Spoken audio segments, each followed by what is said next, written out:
Good evening, everybody. This is the Auburn Finance Committee. Today is March 11th, 2026. I'm calling the meeting to order.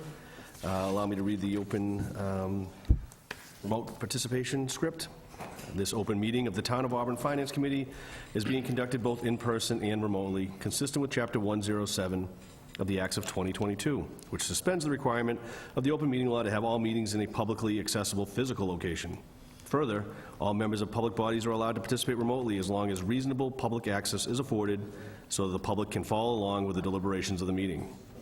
For the public to join the meeting remotely by telephone, dial 1-408-650-3123 and enter access code 983-263-437.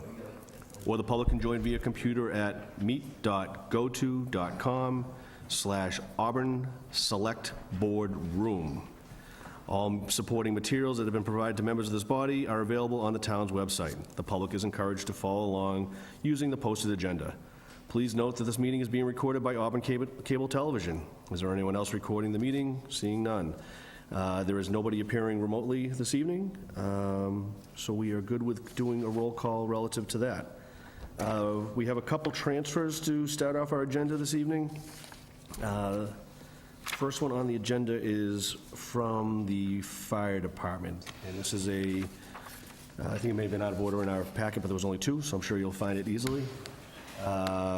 This is from the salary reserve fund, going to firefighter salary account, amount requested $133,000. Reason given on here is cost of union contract settlement.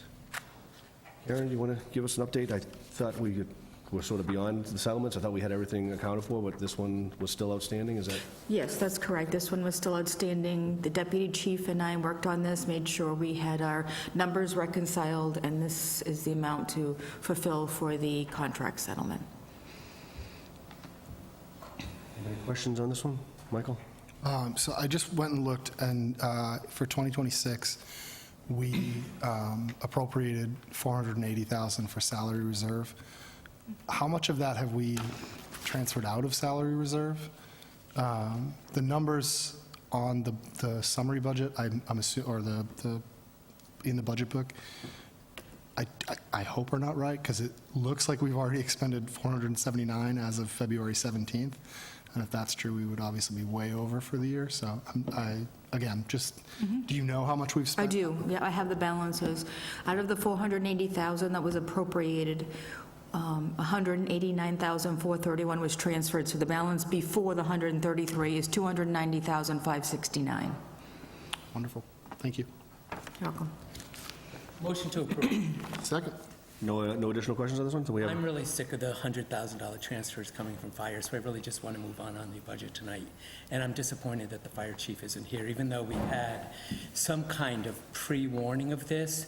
Everything's $100,000 every couple of months, so I just really want to move on with the rest of the meeting. Okay. No other comments? We do have a motion to approve? Got a second. We have a second. Okay, we have a motion and a second? Was that yours? Was not an additional? Okay. I'm afraid of Patrick now. Aren't we all? All in favor? Aye. Thank you. One additional transfer. This one is from DPW Sewer Division. This is a regular interdepartmental transfer going to from building maintenance going to heating oil. Amount $63.47. Reason to cover overage of heating oil is how it's phrased. Motion to approve. Motion. We have a motion to approve and a second. All in favor? Thank you. Those are the only two transfers we have this evening. Tonight and tonight only is DPW and all DPW. They saved a night. Right? Yeah. You look like you had some thoughts. Through the chair, if I could. Absolutely. The agenda has the transfer at $64.47. Did I? And I think you said $63.47. I just wanted to double check the amount. So on the transfer, it says 6.3, and then on the agenda, it says 6. Okay, so the transfer is correct, $63.47. Yep, thank you.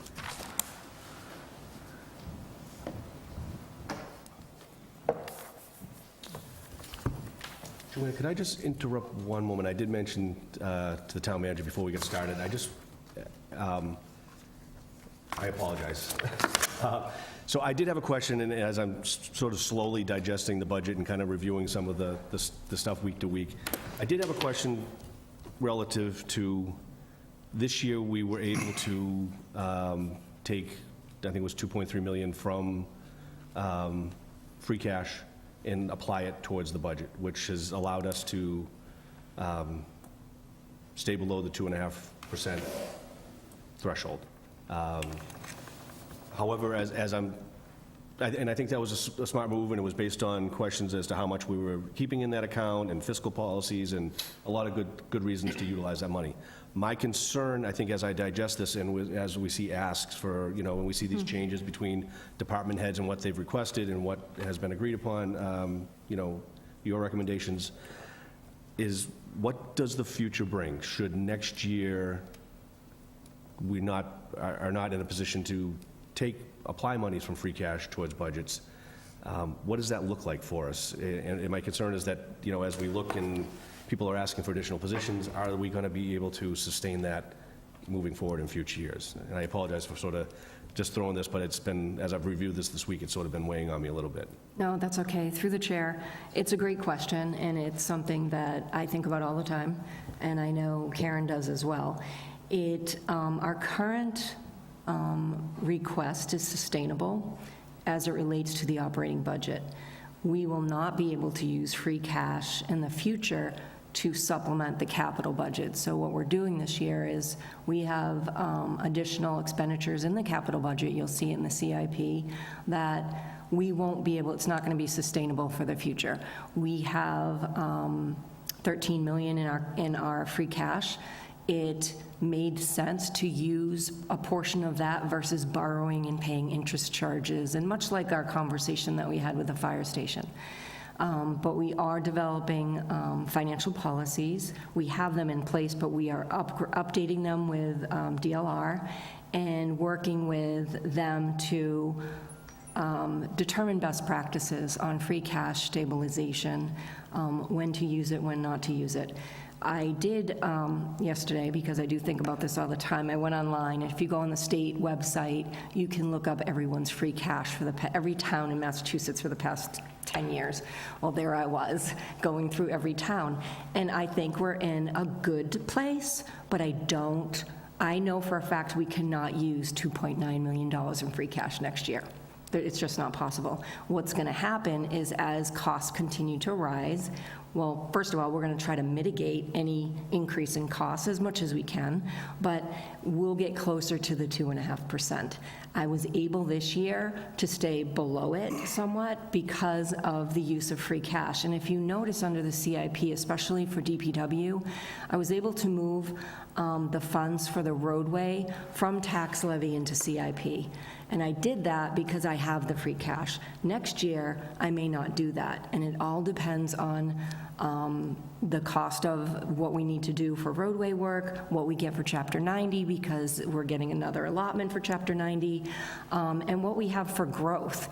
We do have very conservative estimates on our revenue, and we want to keep it that way because we don't ever want to run short on the revenue side. So because we're doing that, I'm comfortable moving forward with the recommendation to FinCom this year. But you're absolutely right. We need to watch it constantly throughout the year, and what's going to be sustainable for next year, I can tell you right now, we cannot use $2.9 million in free cash next year. So it's just not going to be possible, which means our capital budget will be less. Questions relative to that, just something that's been on? I have a question on the coattails of that. Being someone who's had years on the Finance Committee and has a background in it and observing the behavior in Auburn, and I mean the fiscal behavior, we are somewhat conservative, but there are years where we go 2 or 3 years. We're over at 2, we're at 1.5. Sometimes we've even managed to not go to 2.5, and the taxpayers appreciate that because one of the things that we have to keep in mind is the broad base of taxpayers that we have. The homes, I understand values are going up. The average home, it's all moving east, and I know it's expensive.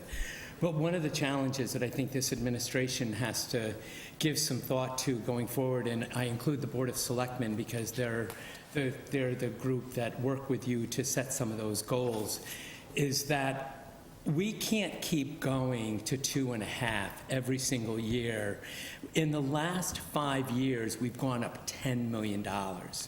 We've only had, maybe in the last decade, 1,000 new tax bills, maybe if we're lucky, maybe 800. So in communities that are only 15 or 16,000 people versus other communities that have 30 or 40,000 taxpayers in their realm, they have a lot more access. And I think one of the things that why I wanted to speak is because we have put attention into an economic development. We know we have properties in town that, you know, we might be getting some relief from them because they're paying taxes, but they're certainly not marketed or giving us the value that they can. However, what they can do is they can say, you know, given the base of people that are paying into the tax revenue for the town, as we try to shift from, you know, that whether we go to commercial and residential, there's a lot of moving parts, but I don't think the answer is to continue to go to 2.5 here.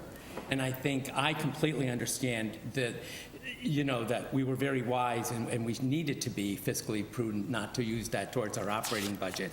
But I don't know that we can keep going to 2.5 every single year. It's just not, I don't think it's fair to the taxpayers, you know? So I just wanted to mention that we have some challenges because the services in town, everything's getting really expensive. I see both sides of it, but I'd like to think that we're going to be creative in the revenue sources that we have and the ability for the town to understand that.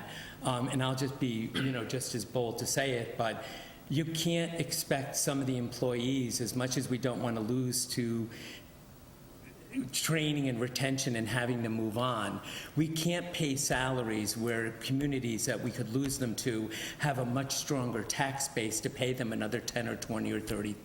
And I have to say this because, you know, if I spent my whole career building my knowledge and working because I was worried just about the paycheck I got and not the job I did, I don't know that I would have arrived where I've arrived.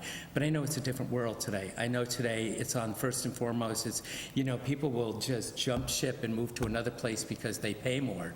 And I've really wanted to go on record to say if it's going to be more important to you for you to drive your career that way, more power to you. But I don't think we want you in Auburn.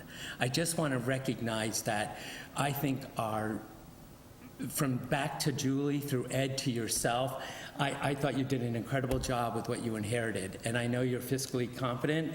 It's not about all of that. But I just think that there are times in the past where this town has had to make some really tough decisions and give the taxpayers a break. And I've seen a huge increase in the budget in the last 10 years, and I watched it go from 86 to 91 with free cash. So that's, I'm not saying anything that's not on record. So. Anything else? No. Thank you. No problem. Joanna, I apologize.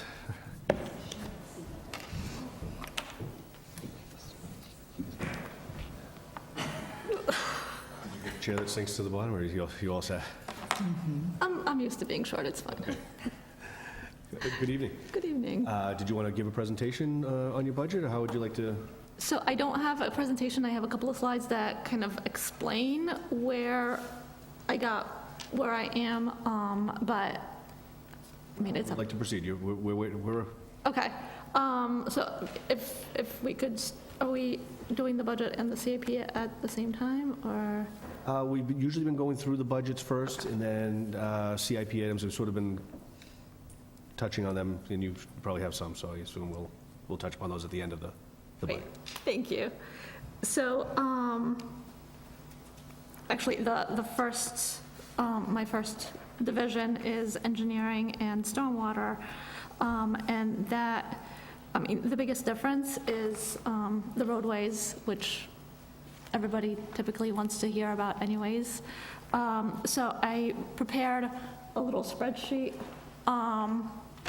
shown up above, and it shows the current funding sources, and then what I had requested to get us to that 20-year plan with 4.5 miles of roadways paved per year, and then what we've been able to, what we could afford to do for next year that's presented in the budget.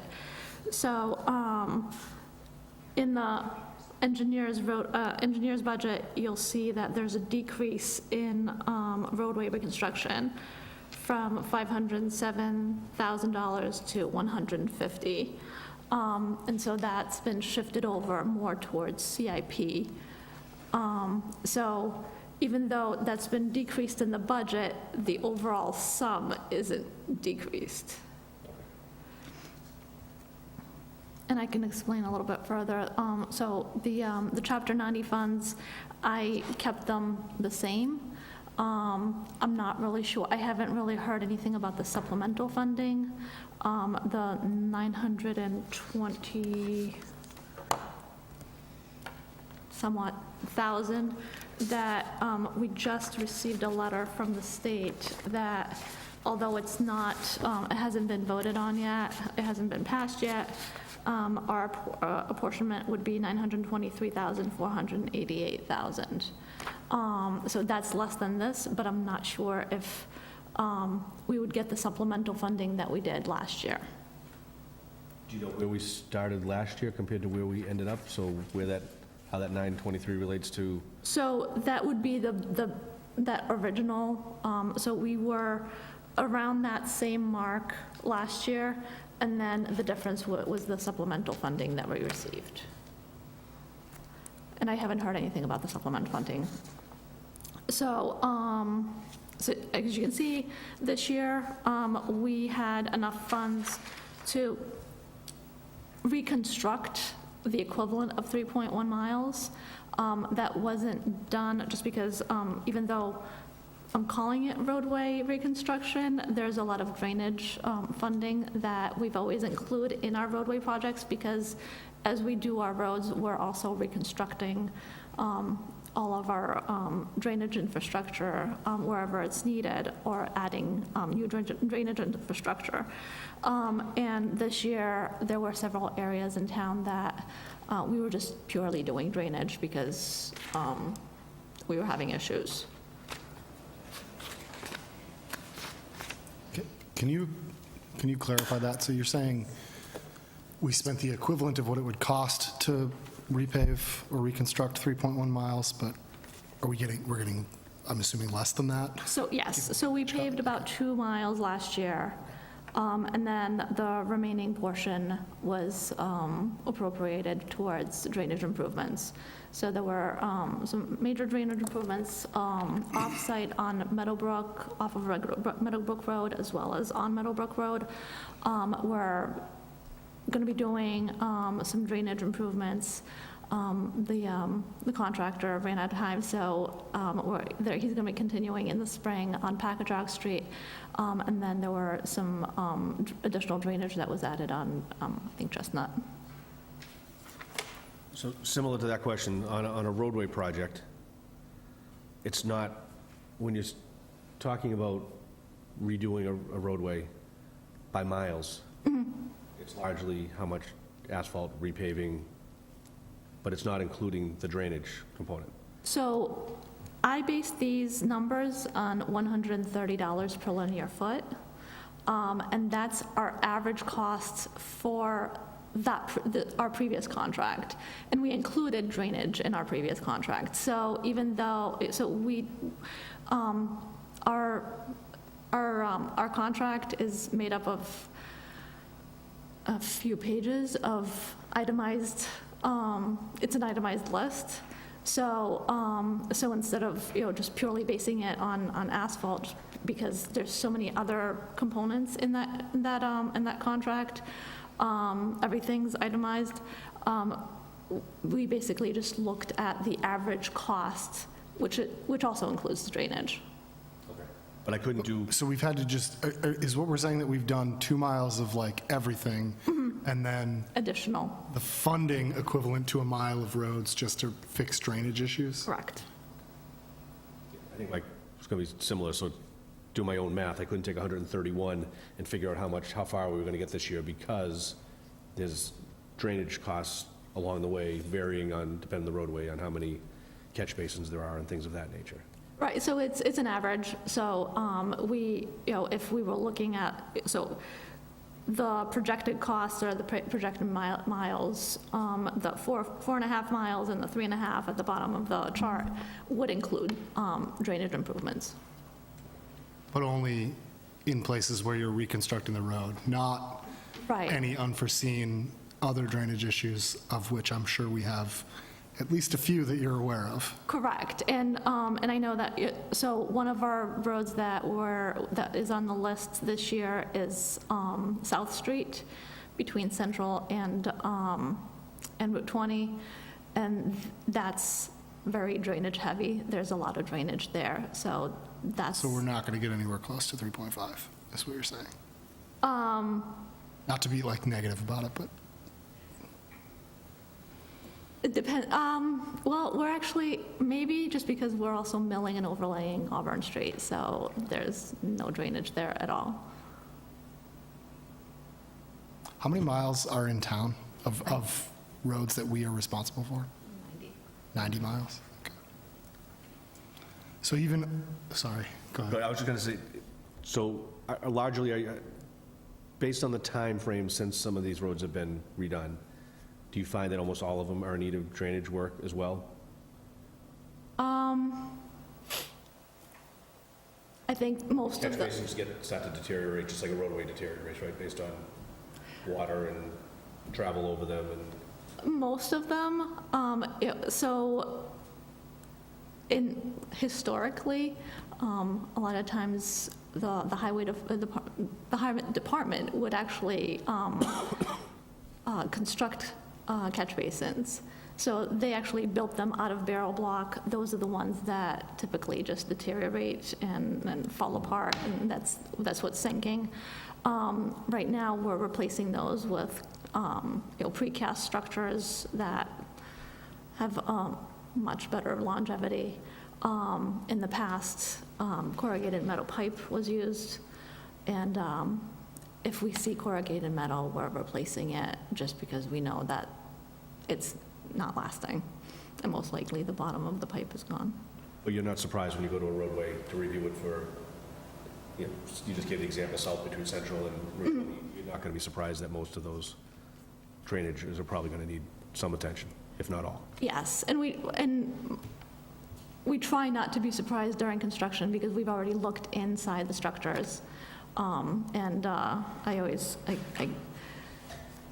When we did Otis Street, that was when I realized that we never can trust a metal pipe just because we thought that the pipe was fine, and we cameraed it. We actually put a camera down, and it looked good, except for the ends. The ends, by like a visual inspection, looked like they were deteriorated. Once the contractor started digging it up, what we thought was the corrugation at the bottom of the pipe was actually just the gravel imprint of where the pipe used to be.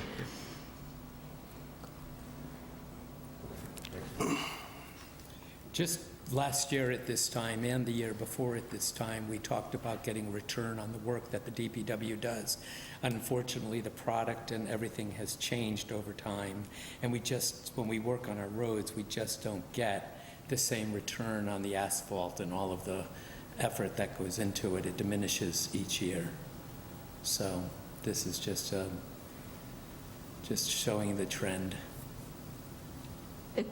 We're doing our best to make sure that, we don't have the water issues, Right. so addressing the drainage is No, it's not. definitely- It's not for lack of efforts or knowledge on our end.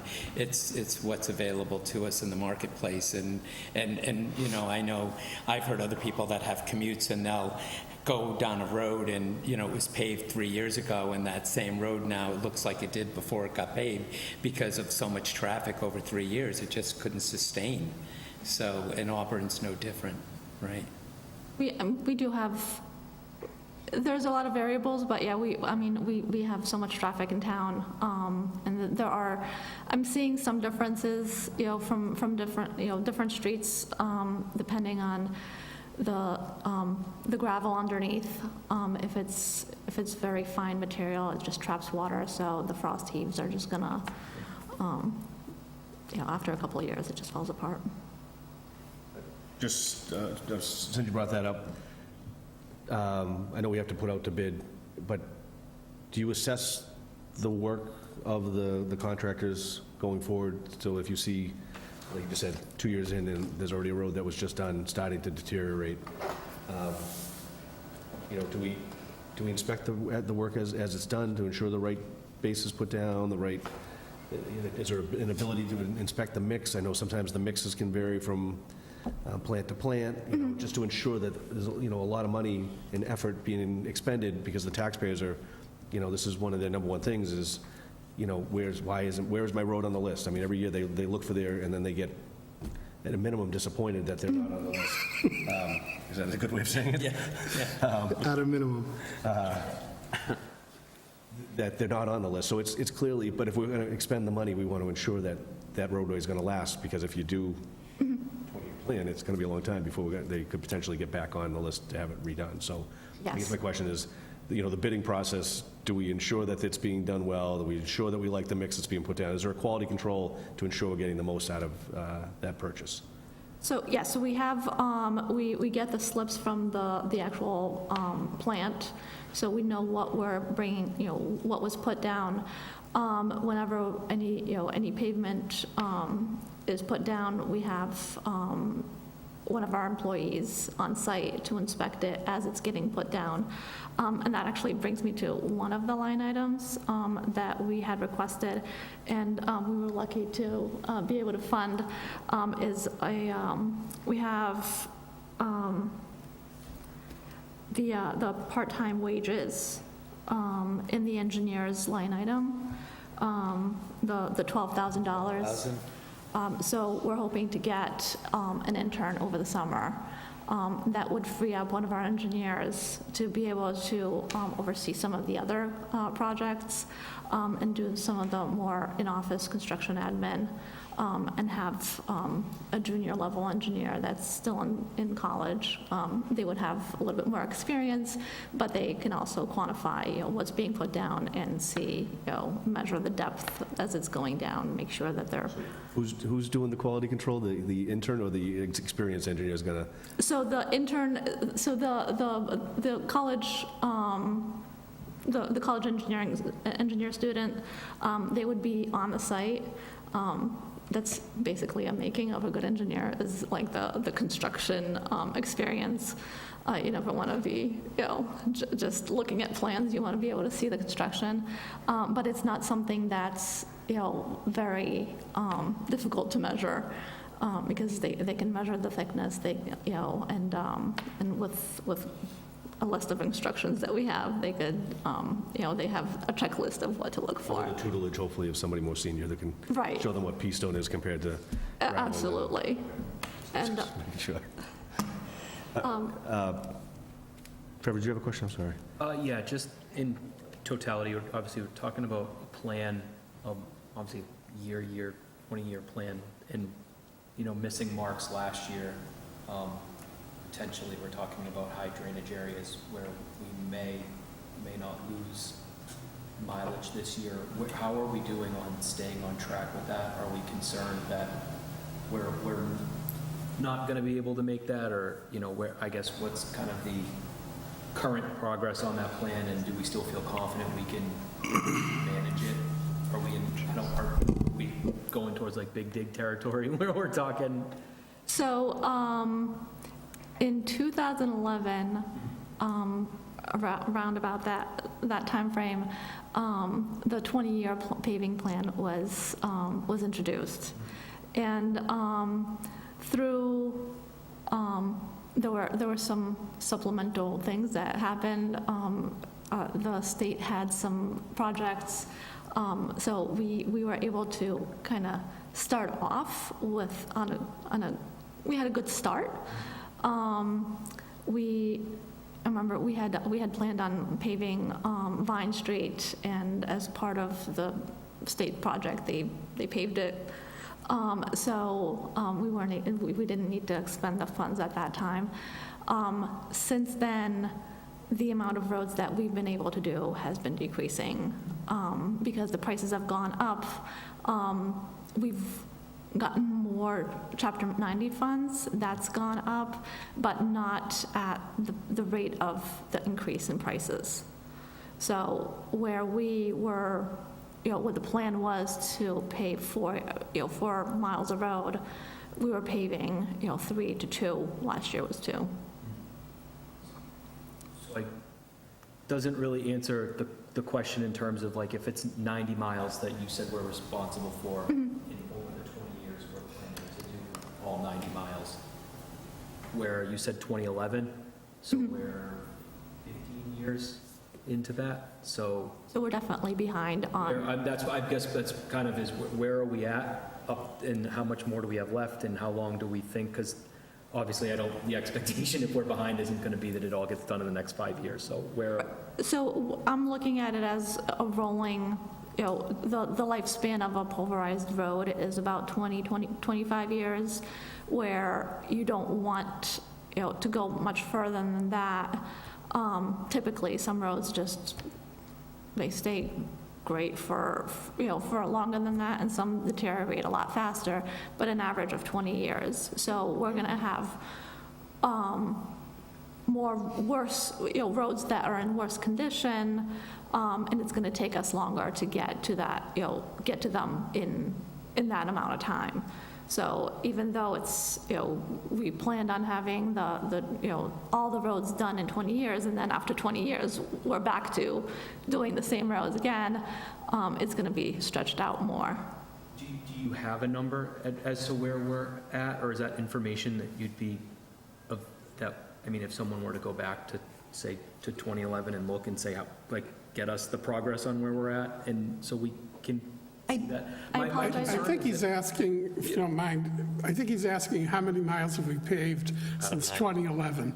I apologize, I don't have that sheet on me, but I can definitely forward it over to the board. But my concern is that we bring it up in a vacuum year over year, and we're not looking at the big picture of it, and I understand there are circumstances and changes and things that have happened over time that result in that. I don't ask as a criticism, but just as a way to just understand where we're at along the way, and we have, obviously as other departments and people are coming in, we're just trying to assess where everything's at, and I just would like to know that, so, when these big picture conversations are coming up about priority and things like that, we can look and say, this is something we committed to 15 years ago and we're still not there, so like at what point do we start to say, that needs to come to the front of the front of the line, because we've fallen behind way too far, because like you mentioned, and obviously if the math is doing what it's supposed to, we've got roads now that in 5 years are hitting that year mark, so we're going to start overlapping on stuff that fell apart, is starting to fall apart, that was a part of the original plan. And Right. Well, and that also assumes that, the roads were only 20 years old at the point which they got Right. fixed, Right, but which isn't that's what I'm true saying. either. So, In a yeah, perfect- I'm we're saying in a going to fall way, so what I'll just say is, and I know I'm 99% sure this came up at the select board because one of the selectmen told me he brought it up. But you requested the ability to pave 4.5 miles in theory, right? That's 1/20th of a 20-year plan if we're responsible for 90 miles. Last year we did 2. It hasn't been 4.5, I'm guessing, since 2015, if that. Probably more like 2011. Yeah, 2011. We were- So we're already probably significantly behind, and the roads are only getting older. And so, not to put too fine a point on it, we either need to find more money to pave our roads, or they're never going to get better than they are right now. They're always going to get worse, because we're always going to be more than 20 years behind on every single road. And so, that really is the issue, right? People are already mad that there are potholes on their street, and they're only going to be more. They're already mad that a catch basin is either needs to be ripped out or is just flooding their street or whatever else it is. That's only going to get worse. And even 4.5 wouldn't get us to a 20-year plan.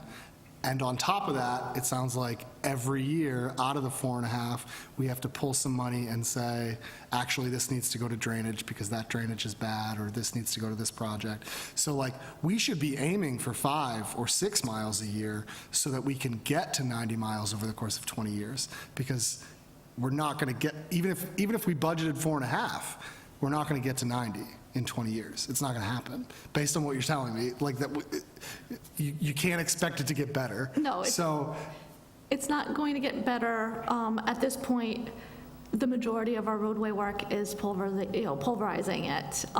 We're doing mill and overlay just so that we can keep Auburn Street up to St. Joe's Hill, in still looking good. also, just to be clear, like, this is not a criticism of you or the budget you requested.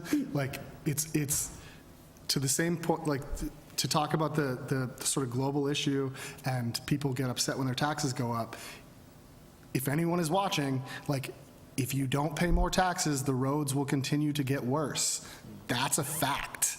So, like, I agree. I would love for my taxes to go down. I'd love to not pay taxes. That would be wonderful. That's not how the world works. Services increase in cost, and we are already probably 5 to 10 years behind on a 20-year plan, and we're now underfunding the 20-year plan. That's not your problem. It is what it is. The budget is a zero-sum game, and we can't also have police and fire and schools that are up to snuff if we pull money from one thing or the other. But like, either people need to change their expectations, we need to have a different plan that's more realistic based on what we expect to fund, or people need to accept that, like, the cost of living in this town is going to continue to go up, and there's no in between. There's always an alternative. What's the alternative? If it costs $100, Not necessarily for the people in this room. No, hold on. But there is Let Stephen go first. Thank you. We have this prevailing wage law, and we have the most expensive state in the country, and the state is paying a But it's the major law, share Steve. of the law, of the roads, and they're also setting the prevailing wage. So it's not hard to figure out who is creating the extra high expenses. We've literally embodied it into the law that says we have to pay $100 and $130 a foot, when we could just as easily be paying $60 a foot. If the State House was paying just to respond, 1/10 of the attention that they should be doing. there's two issues with that. Mike, hold They're on. not.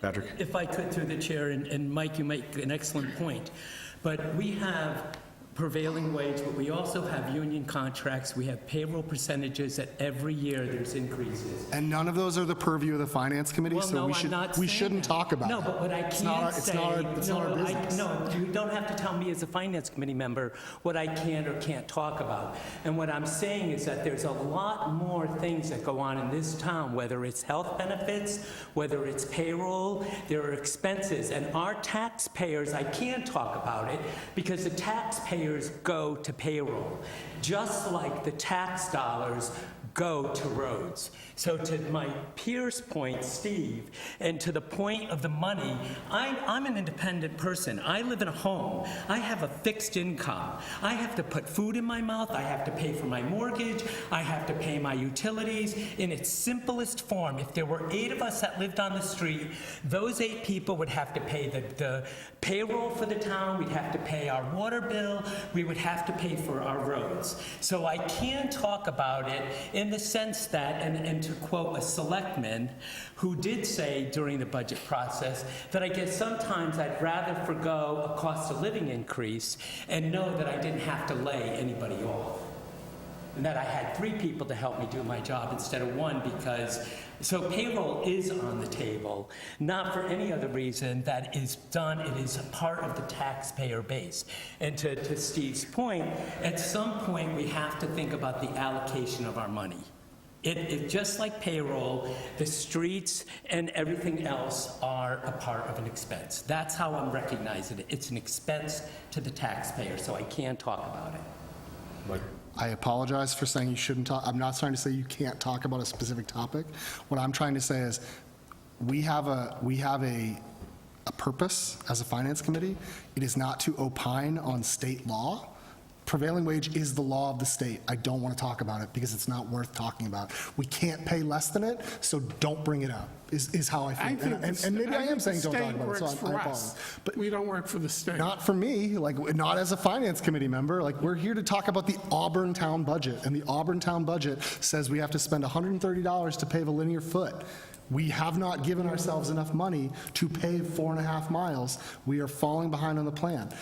As far as the union contracts goes, listen, again, I don't think it is our purview to get into the negotiation of union contracts. None of us are labor attorneys. None of us are the town manager or the managers of the people who are in the union. Like, these are great topics, not for a finance committee meeting. Go to select board, make a public comment.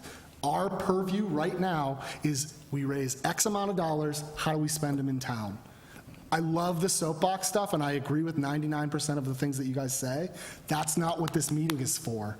And I'm a little frustrated that we keep getting bogged down on topics that are like massive, world-changing ideas, which I would love to see. But this is the Auburn Town Finance Committee. We do not have the ability to change the prevailing wage law. The only option we have on union contracts is, do we fund them to pay them, or do we get sued by the union when we don't? Like, those are our choices. So, like, again, our focus as our committee, like, we don't set the tax rate, we don't set the prevailing wage, we haven't negotiated the union contracts. We get a top line number and a bottom line number, and we have to try to make them match. Trevor? Who are you afraid of now, Trevor? All of us. Everyone, all sides. Just to round us back out, I don't want to, but obviously we're in the middle of the budget and that's the priority at the moment, but in the near future, do you think that we could just get some sort of summary on kind of where we line in the project?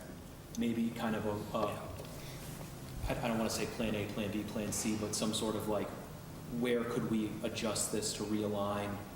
Is it possible for us to get back into some sort of, where, a couple of narratives so that we can kind of just start to think about that in the grand scheme of things on, to Mike's point, like, do we have to start being aggressive in trying to prioritize and fund this? Do we start to restructure the plan and say we're going to reevaluate how we're doing it? I think obviously it's a discussion we need to start having, and I think that we're getting into the habit of just looking at it year by year. We're already so far away from where we're at that we've stopped thinking about it. So I just like to try and get us back on level footing from a financial perspective on what we need to start thinking about, I guess, because it's like we're almost not even prioritizing it at all because we're so far gone from the original plan that it's like we're throwing it in there, but we're going to move stuff. And I'd like to get us back to where we can budget for something that we're actually going to target. Mr. Sansucci? Yeah. Is your microphone light on, green? Nope. Well, then you can't. That's why I wasn't able to pick you up. So this has to be green. I promise I didn't say anything that profound. No, I mean, no one can. I couldn't get the sound from. Yeah. I'm sorry. No. Just to circle us back, can we in the near future and readdress after budget season just kind of a reevaluation of the plan and where we can go from here so that we can start to realign the budgeting for future years and things into something that actually aligns with what we can accomplish rather than projecting for something that we're already out of the scope of. That's all. I'm just going to add to Trevor's, just quickly, and then I have to add to Trevor too, yeah. Okay, yeah. Just to Trevor's point, if we were to, I know we're not through the budget season, but if we were to go out to bid today, obviously the cost of oil is, we watch the news, is going up, and asphalt is a largely oil-based product. We wouldn't even get to that 4.5 miles of roadway. We already would be back to 4.3 or something like that. So to Trevor's point, we're continually like sliding backwards. We're never really getting ahead of the process. So I'm just supporting what Trevor It said. just feels like we're putting you in front of us in a situation, like we're putting you, you're trying to meet a standard that we already know you're not going to hit, and then you get up here and we're kind of like, it's like a public stoning where we're like getting upset about it not being met, and I think we just need to Kevin has a hammer. And then the public gets disappointed, right, when their road doesn't get. I think what I wanted to add to Trevor and through the chair is that when you lose that, so if you say you want to do 5 and you only get 3.5, you've just increased the cost of that road that you didn't do for 1.5 because you've got the other 5 here that you never got to, and now this road's going to cost you because we know expense rises. So I think what you'll find is something you might want to watch is that as you look at what's not gotten taken care of, you want to exponentially, just to make your case, say, now it's going to cost us this much more 4 years from now to get to this because we didn't get to it when we did. So it's almost like paying additional interest on a borrowing because you didn't borrow at the right time. So just as a strategy or something to keep in mind when you're trying to gather all this information, or think of the missed opportunity, the opportunity cost of not being able to get to it in a timely fashion. And we use that same logic when we were talking about the fire station building, was if we wait, if we put it off for Right. this much more, the building costs historically go up X percentage, and I'm sure you see the same with the, cost of building roadways. It's just going to get more expensive as the longer we wait, so. Michael? I have one last request, and it's not for any time in the next month or so. My new thing is asking department heads to talk to like similar communities and see how we're doing compared to them for both a staffing and like a budgetary point of view. I would be very curious to know, surrounding towns, are they paying a similar amount per linear foot? Like, is that our number, but Millbury's saying it's 150, or Oxford's saying it's 110? And like, are they on 20-year plans? Is that, you may know some of the answers to this, and I don't want to act like I don't know. But like, is a 20-year plan reasonable? Are any communities anywhere close to hitting a 20-year plan? My guess is no, but I don't know. So if that's something that you can sort of start that conversation about, I know that this is going to come up at town meeting, so like having that information will be super helpful. Absolutely. Town manager, do you want to? Hi, this is a great conversation. It is something Joanna and I have talked about in depth for hours. The 2011 plan was no longer a plan as of 2012, and we're trying to keep up with that. We're trying to keep the 2.5% lower than 2.5. We're trying to keep our borrowing costs low, because we have a lot of people in the town of Auburn with a fixed income. We are trying to balance all of it, and I really appreciate, Trevor, you said it the best, is that Joanna's not here to get like stoned, but sometimes it feels like that, and I appreciate, I shouldn't have said it that way. Like a stoning. It just took a giggle, I'm sorry. That was really good. A stoning. I shouldn't have, the second I said it. Anyways, I appreciate you saying that, because it is hard on this side, and it's very hard on Joanna, it's hard on me as the town manager.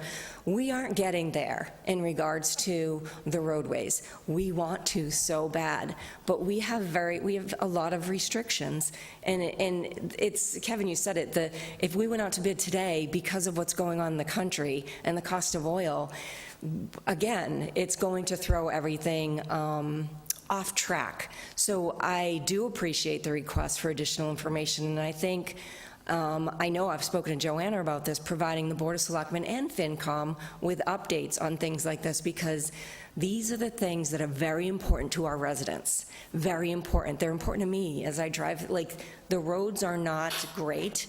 I don't anticipate, some of them are great, some of them aren't. And we can only do so much with the money we have. Do we want to raise taxes? We don't. We do have over $9 million in unused tax levy. Do we want to touch that and tax our residents? We don't. We don't. But yet we do have a problem. So it is a balance, and I appreciate that you understand that from a town manager's point of view. It's a balance for me. I just didn't feel, and this isn't defensive, it's just so my position is said, I don't feel it's the right time to tax higher, like tax our residents higher. The economy and the fixed incomes, I am more concerned about, and being more creative, which was discussed earlier with revenue and businesses, and looking in that direction. And as we move forward in the next year with my new assistant, I'm hoping that we can increase revenue the way we should, so that we can actually take care of these issues. But it is a long-term plan that will be definitely tying in with the Finance Committee. I really appreciate what you said.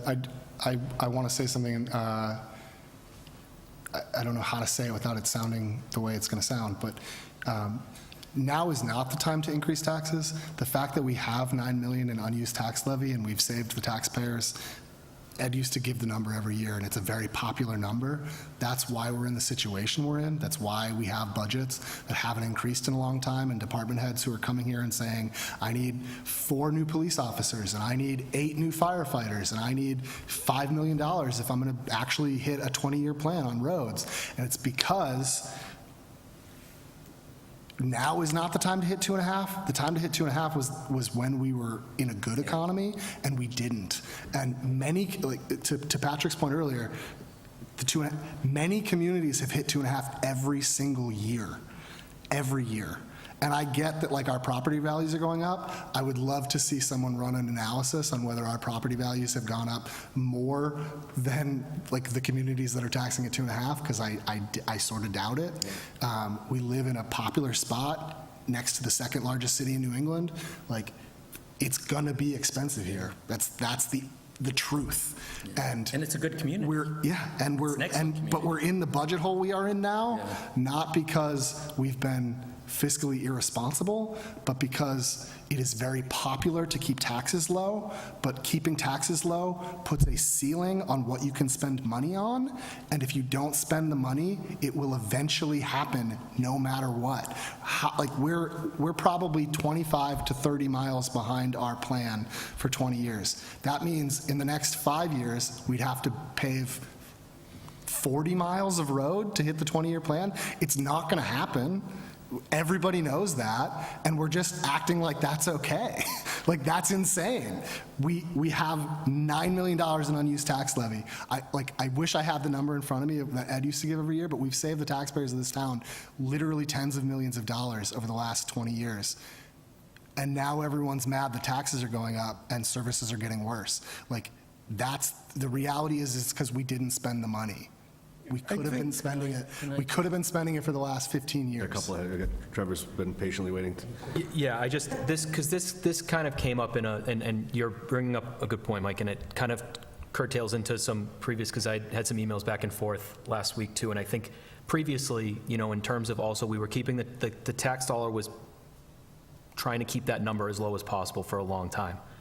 And in addition to that, and we've talked about kind of the change in the budget process this year, but I'm trying to caricaturize it a little bit, but Ed and the town department heads would kind of come in holding hands, and there was like these numbers that they agreed on and these plans that they agreed on, and it was all of these things that kind of I think as a finance committee, I can only speak for myself, and I joke here that my attendance has not always been stellar, so maybe there's some things that I missed, but I think a lot of the, I don't want to say fallout in the budgets, but a lot of the shortfalls that maybe some of the departments had been feeling over time, and I don't, if they're watching at home or whatever, I don't mean to like throw them under the bus, years after the fact, but maybe some things that Ed and Julie over time had kind of said, we're going to get to that, and now, the chickens have come home to roost and we can't get to that with what we have. And I don't mean to put the blame on you or Karen or any of the department heads, and I appreciate you all coming here, and I used the phrase like singing for your supper a couple times in some things where it's like, you're gonna come and say, yeah, in a perfect world I would have 5 more firefighters, 5 more policemen, the ability to double what we're putting for output on this, or whatever the case may be. And I appreciate everybody kind of coming here and speaking to where the fallouts are. And I think, yeah, we just need to get to a place where we can see all of that in front of us, because I think we're going to get into a situation where we're doing this all in a vacuum week by week. But we need to look at this after budget season and say, here are all the misses, not misses, but here are all the places that we didn't meet what the department is telling us it is. Now we go back and look and say, okay, where do we start to prioritize these things long term? Where do we start to reevaluate that budget? But I guess in my quick closing, none of this is Joanna's fault. We're talking to a lot of bigger picture problems here. So I think I'd like to just kindly request that we all move back to the budget in front of us. And I think that post-budget season, this is something that as a finance committee, we all come back to and meet in a larger picture. Because I think we're kind of all, it's like when, your parents had a bad day at work, and, one had a bad day at work, the other one had a bad day at work, the mortgage is due at the end of the week, and then the kid comes home with like a C on their report card, and they're just getting absolutely berated when it's not about the C in the first place. And I think we just need to get back to what Joanna has in front of us, and then we can go back and handle all of our. Yeah, we can. I just want Steve had it right after yours, and then we'll get to yours, Pat. I just wanted to, well, two things. The thing that Mike said about, banking, not spending the full 2.5. The fact of the matter is, a lot of towns spend the full 2.5, and they have the same exact problems we're having today. Because the problem isn't what you spent yesterday. The problem's the economy of today, always. And whether you zig or you zag, you are going to regret both. The town employees are doing the best they can. The system does not work. And that, I mentioned this, I think, 2 weeks ago, we're way overdue for a complicated discussion. Not necessarily with the department heads, but like things are just seriously amiss. The two things I proposed last year were sort of trying to avoid these situations, because it's obvious whether you zig or you zag, certain things are going to come back to bite you. And the only way to change it is to really change it. But we have a budget, we have to spend the money, people want to get paid, they want to get a raise every year. That's been the routine for probably 200 years. Unfortunately, it has really never worked for 200 years, but we keep trying to make it work. And the 20-year plan lasted 20 months. And if our pressure relief valve this year was the free cash. Well, next year, we're going to have more inflation, less free cash, presumably less help from the state or the federal government. So we can plan today for everything to get worse, so we can zig or zag today. We could save 2.5% by level funding everybody's wages, presumably. It's not going to affect road spending. It's not going to affect the insurance cost, because that went up, a ton. But at the same time, on the flip side, we're a community of 15,000 people. We've got a budget of, close to $90 million. Our job really is not simply to worry about the roads and the schools, but also the financial health of the town.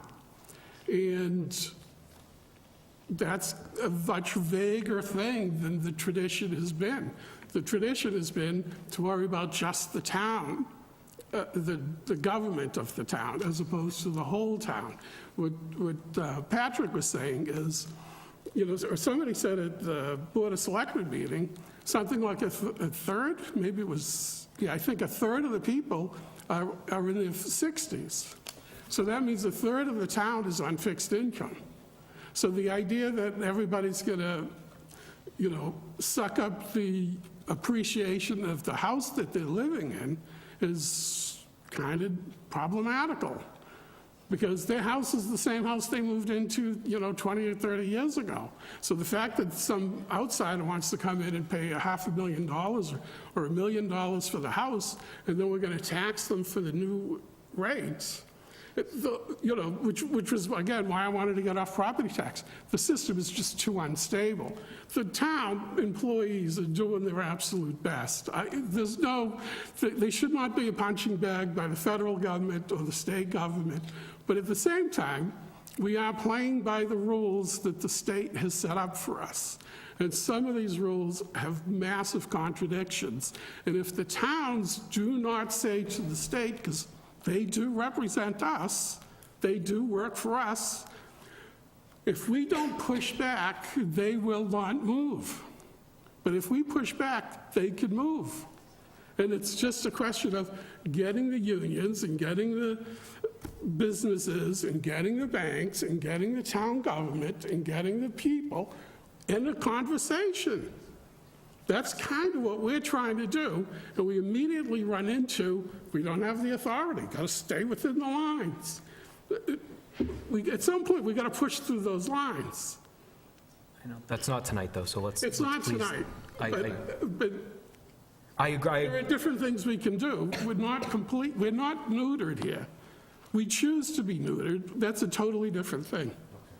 Patrick, did you have one just to wrap Yeah, this? I really want to wrap it up because we want to, Joanna's got a lot, and I have some thoughts on her budget in itself. I just wanted to mention that, to your point, Mike, that I just want to caution the board when we are having these conversations to be careful of placing values. When we say that, make a statement that is that, the price we pay for keeping taxes low is actually, you want to be careful when you quantify, because not every individual has the same value in their mind associated with low.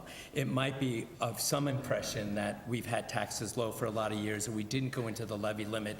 But I want to mention there were times when the Finance Committee and the Board of Selectmen and town administration killed themselves only to get the budget to town meeting and have it defeated, only to come back and have to change it even more and make cuts. So we aren't the governing board that is going to ultimately have that. We work with the town management, and we report, we're a body under the Board of Selectmen, and that's where all the power lies. We do have a role, but I just want to caution that, what we do want to do is elevate all of this, because that is part of our role. And I just want to, again, be careful when we associate a value, like if we keep it low, because one person's, what they equate to being low and what another individual equates to being low are not the same. So I just wanted to add that, but healthy discussion. I actually, just to go to your budget, I was glad to see some of the things that are in here, like you said, the 12,000 and the intern, some of the things you've discussed, because I think we're getting very creative at looking at ways. Like I said earlier, I think, our town manager has just, what a budget year for her to come into her role, and it's just been extraordinary. But I think that to see some of this stuff already shows workarounds. I was sort of surprised, because I know that you were the one thing that was at the top of the list, and you sort of didn't get everything you wanted. So, but I think, like when I looked at the CIP, which you've gone over already, we did decrease this line, but we were effective in moving it over to the CIP. So I feel like, I just hope, I want to ask you if there's anything in your column that you really, really needed that you didn't get, but I'm thinking that you got all the tall orders. Yes, so I'm very grateful for what we did receive, and I think the biggest priority for myself and I think most people in town are the roads. So that's why I had that explanation, just because So that's what we're it's still looking there, it just moved, and it's, no, I gotcha. Can I ask you a question? Because you had requested 625, the town manager asked for 150. I've heard through the grapevine that there's a warrant to increase that number, but I don't know what that number was.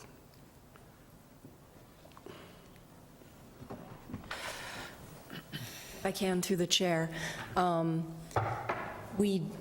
two things. There is a warrant, a citizen's petition to add, I do believe it's 500,000, off the top of my head, don't quote me, but I believe it's 500,000 to the roadways out of free cash. So that is one of the citizens' petitions. But also, we not only moved it, we increased the amount in this line item, because we know it's a priority for this board, for the Board of Selectmen and the residents. We are trying to find, obviously, a balance. So there is the chance that at town meeting, they may make the decision to take 500,000 in free cash and put it towards this as well, which will change the amount of mileage we're able to do.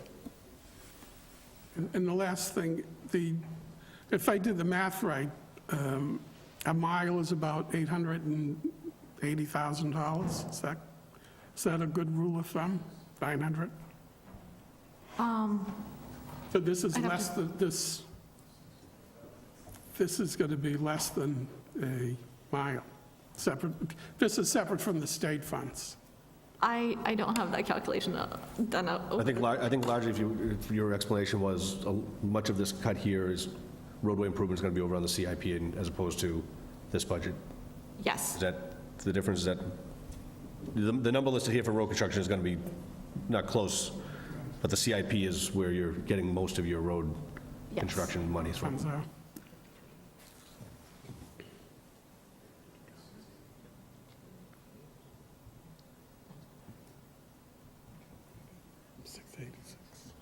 $686,000.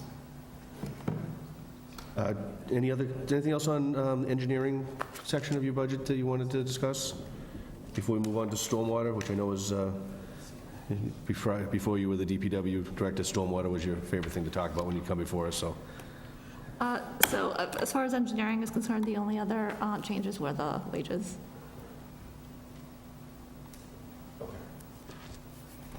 Great. Anything, move on to stormwater? We'll Do you want to make a motion to do the engineering one? I think we'll just do it as one whole, Do it as one whole, one whole at the end. full value? Yes, sir. Okay. Okay, stormwater? So this is similar. The item that was changed was the replaced pipes and catch basins, which is basically the drainage money that I alluded to before. So same thing, that the big decrease in that one is largely reflected in CIP requests? Yes, so that would have been brought over to the CIP drainage line item.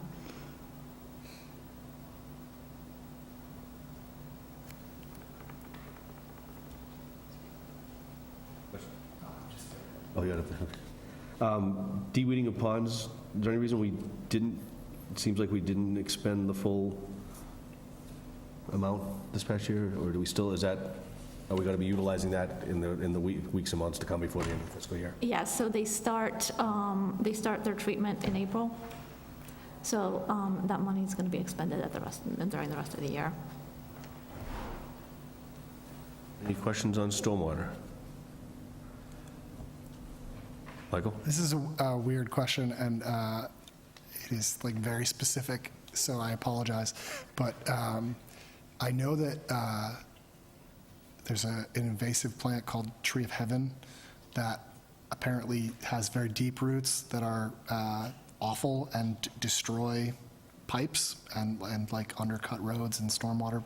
And like, I guess I'm curious, like, are we doing anything proactive to try to prevent damage in that way? Like, this is a plant that we like know for a fact is both invasive and has a very specific sort of like MO of what it does when it comes in. And so, like, I recognize that this isn't necessarily a stormwater problem, but it is going to result in stormwater costs. And I'm just curious, like, do we do anything proactive at all to try to prevent those kinds of things? So as far as invasive species outside of the pond, the de-weeding of ponds, we don't really have a program for that. You bring up a good point. So we're doing a lot more in the way of inspections. We have a new tracking system that we're going to be putting into a GIS database. So those pipes that we do have trouble with, we can find, those trouble areas. We have the ability to camera lines, and we also have a jet vac truck with an attachment that can actually bore through pipes. So using those two tools, we can track those, that maintenance, knowing that there's an issue there, and obviously if we see roots in the pipe, we can notice that, okay, well, there's vegetation that needs to be cleared, but we don't have a specific, a specific program to target specific plant life. I'm just curious why you know about invasive species of pipes. So there's a No, you don't have to answer that if you a don't want. metric ton of it on a lot that's in all likelihood causing damage to a road, but it's like a private road. It's a whole thing, but it's right near my house. Okay. There's a I lot. know you were very well read. I'm not trying to, that's, I mean, yeah, I'm very smart, so you're welcome. I don't know what to tell you. Any other stormwater-related questions besides invasive species? No? Good quote, right there. Okay. I had to lighten it up. The last block was kind of heavy, so I was trying to lighten it up a little bit. Trevor's seriously considering absenting himself again for the next couple meetings. Oh, this is like my We'll move on to Godfather 3 Al the Pacino. Highway Division. So in the highway division, wages, we had requested a full-time employee, and just was not able to, we couldn't fit that in the budget. So we are moving forward. Wage full-time line? Yes. So Could you just repeat that? What was not, you had requested a position that was not? that wasn't funded in the wages full-time. Okay. And then I think that's, everything else To is more that of a- point, just a question. It looks like the wages are jumping back up from 26 to like closer to a level that they were at before. I'm sure that we talked about this last year, but I don't remember it. And it's just a big change year to year where that 200,000 in wages full-time is coming from. Was that unfilled positions in 26 that are now being filled for? I believe, and I'm not exactly sure if that was, I think it was the reorg. I'm sorry, I'd have to look at the roster. Yeah,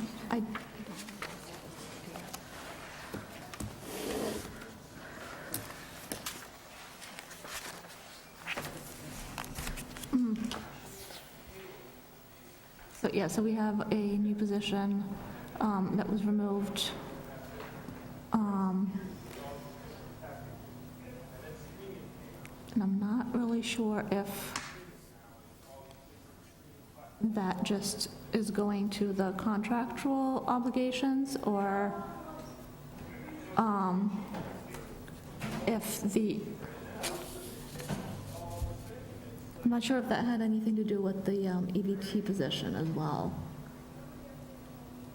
Because it was originally in there.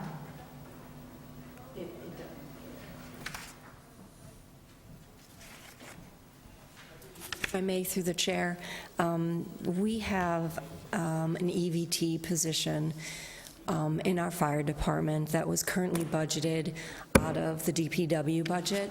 It is a fleet maintenance emergency vehicle technician that's certified for emergency vehicles. We have moved them from this budget over to the fire department budget, just that one position. So you will see a decrease. The other thing is that from last year and to this year, and correct me if I'm wrong, Joanna, the establishment of the fleet maintenance budget is brand new. That's a new division that we now have under DPW. It was combined with highway, so it's hard to compare apples to apples at this point because we did break out fleet maintenance. It is a new division. That in addition to the EVT in the fire department. Yeah, so, through the chair, if you don't mind, the issue I'm seeing, and it's certainly possible that I'm overstating it, the like 3-year rolling average in wages full-time for 23 through 25 was 668.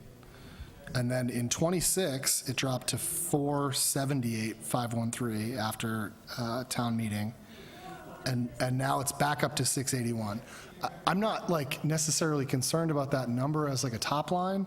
It's more just like fleet maintenance has only, realistically existed in the level it has for a year, and that's definitely the drop. Where is the jump back to 680 coming from?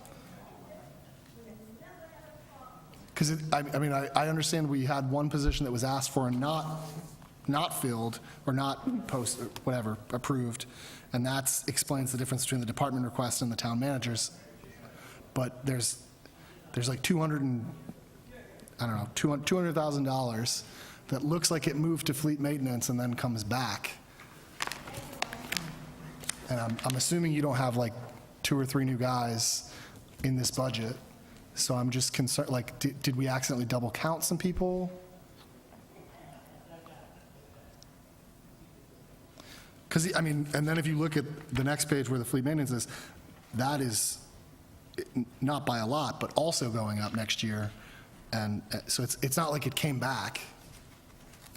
I can say a portion of that is the collective bargaining agreement that was processed last year for this year. It was agreed upon last year. It kicked in during the year, which is why you've had all those transfers. I don't believe that's the increase. I can have Karen and Joanna take a look at that, because it does look like it's a little bit too much, so I'll see if there's a calculation issue there. While we're on that line, I don't understand that in the current year, we only have 30,000 left on that for the remainder of the year we've expended 446 out of 478 through. That's usually encumbered. Yeah. So it shouldn't, sorry. No, but I'm saying like I'll that. let you talk about it. If I could, it includes what's expended plus what's encumbered, so what's to be paid out through the end of the fiscal year. Okay, got it. Yep. Thank you. Okay, so we can move beyond it, and you'll get back to us. We can decide at the end whether we want to hold off on an entire recommendation until we get those clarification on those numbers, but we can decide that when we get to the end. Anything else on the highway? I included a new line item for tech support, and that's the new software for work order tracking. We just finalized our implementation. We're going to be rolling it out to staff, but eventually it's going to be available for residents to not only report issues, but also see what the status is, if there's issues that have already been reported. So I'm hopeful that, if we eliminate the idea of, somebody sees a pothole and they're like, oh, well, obviously it was reported.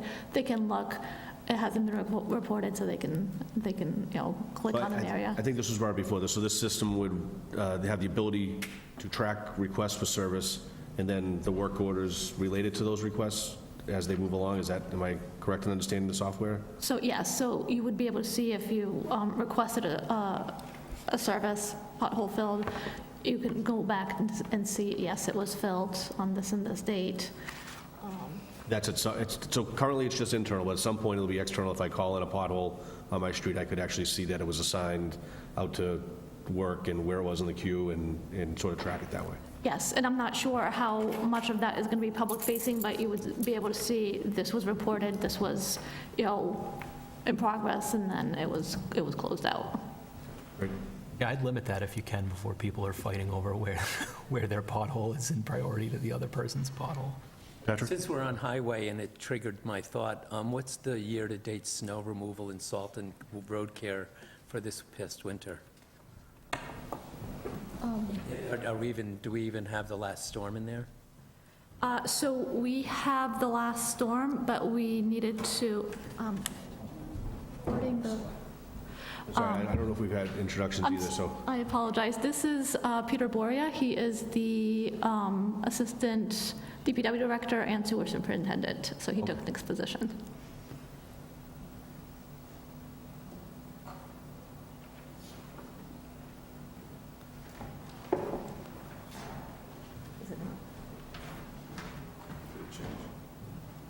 Yeah. Oh. Almost. Thank you. So this shows our snow and ice budget, what's been expended, and our deficit. It shows the last storm, but we just received salt deliveries, and I'm not sure if that's included in this. I wasn't able to, Deficit about 350,000? 362, yes. 62, I can just about make it out. It's not that, it's just a little smaller on the screen than my glasses are affording me. Okay, that's a close ballpark. Just thank you for the update. It's been a winter, and we had the long plowing events where we needed to have private contractors come in, but we also had the ice storms where we were using more material, more salt. So all of those line items had to go up.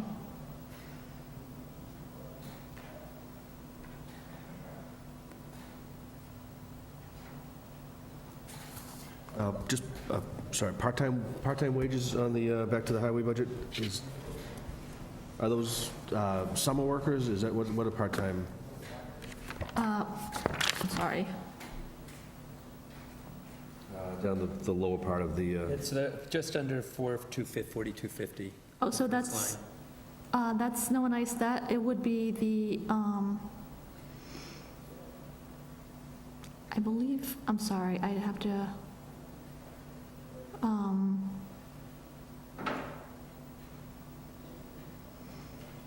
I think it's the overtime of the, I think it's exactly what we're looking at right there, part-time wages for snow and ice. okay, yep. so It's 52 it's, last year, that's out of, yeah, sorry. I believe it's the overtime of employees that are not in the highway division. So separate of that, had you at one point gotten away from part-time workers in, maybe I'm in the wrong, maybe when we get to parks is where they were previously. Maybe we can wait, I can wait till we get over to parks, but is that where we used to see part-time employees, summer employees? Summer employees would be parks and cemetery. Okay. We can wait till we get there. I'll ask the question. Additional questions on highway? Okay. We'll move on to facilities. There really hasn't been much of a change in the budget, but I would be happy to answer any questions.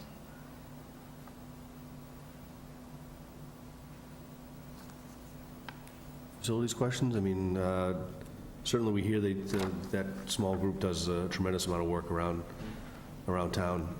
It's the savings involved with their work is, short of having to contract out, the work they do is a huge savings to the town, so. But it looks like it is a complete agreed upon request and town manager's recommendation. And it would just be the contractual obligation for the employees. Okay. Any questions on facilities? If not, we'll move on to, which will probably be discussion one. Fleet maintenance. So, fleet maintenance wages, we discussed a new position in fleet maintenance, which wasn't funded, but we were able to get the recommendation from the town manager for the $20,000 for a co-op, which would help the two mechanics, an extra set of hands every other week. How many fleet mechanics are within the DPW as opposed to, like, not including the fire station because he's specialized? How many non-specialized? Is there 2 specialized and then 4 that mechanics? So there's 6 total? So there's 2 mechanics at the DPW, and there is, I believe, 1 full-time, and I believe he is I think at this point, he's a co-op student that works at the fire as well. So the EVT, the specialized mechanic, and then the EVT, from my understanding. So it's 2, it's not 4. Correct. How big is our fleet? How many vehicles on our fleet? Do you know? I'm going to throw questions at you. I don't have my notes. I know. Highway is 70. And then we have, Those 2 mechanics also take care of police Well, that's, I was looking for, yeah, a total number. Probably 25 to 30, probably for police vehicles? You'd say more, okay. I think it's closer to 50 according to Chief Mills, if I remember correctly. And the fire department's another, The fire is a little bit, since they have their own mechanic, we don't really have a lot of so the, that mechanic never comes, if he does, he's usually, yeah, if he needs to use equipment, then he works with our mechanics, but he works out of the fire station. Other departments, DDIS has vehicles. Any other? So we have, Cemetery, well, those are all under yours, so isn't it? the DPW, all the vehicles and equipment, the small engine type of stuff, but, yeah, That's a lot of equipment they're for busy. mechanics. And you sort of have fleets in your world, like, I mean, Yeah, we have, I think we're up to about 160 vehicles with our sales fleet, and we have 3.5 mechanics. So I'd say it's on par with where we are, whether that, I don't think it's necessarily apples to apples, but I would say. but some of your fleet, right, we're talking the bigger vehicles are more, that's to disassemble. It is, it's labor intensive. I know that there's times that our mechanic just isn't able to get to it just because it's gonna, if he opens up the vehicle, you know, it's gonna be a week of work where he's not gonna be able to get to any of the other priorities. So there are times that we need to send stuff out if it's And gonna this take a long season, time. staying with keeping the plow fleets on the road, other vehicles need to be put on the back burner for regular maintenance for the police or, Yes, the police have been great. They've been very patient. I know that our mechanic's been working on the police vehicles this week. It's been a priority just to make sure that they, any issues are addressed. But during the snowstorms, the DPW takes priority. I'm just going to ask the question, I know we've had to send some vehicles out this year. Is that because we didn't have, was it a skill level, amount of time, because staffing level, where, I think you brought it up when you needed transfers, but can you just remind us? Sure. So a lot of that is if we don't have time to, there's been times where we've had a storm, a vehicle needed repairs after that storm, and there was another storm coming, and just because of all the repairs that are needed, they just didn't have time to fix that vehicle, so that was sent out.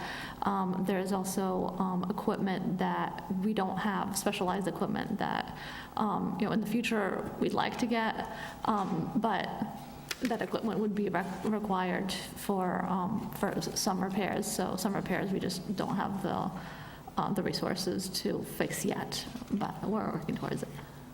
So did you request, I see department request is $64,000. Was that for an additional position? Was that an additional mechanic that you had requested? Yes. And when we send stuff out, it's a contracted rate, right? It's not necessarily the same rate, so we are paying more when we send vehicles out than we would if we fix them in-house. Yes. Trevor?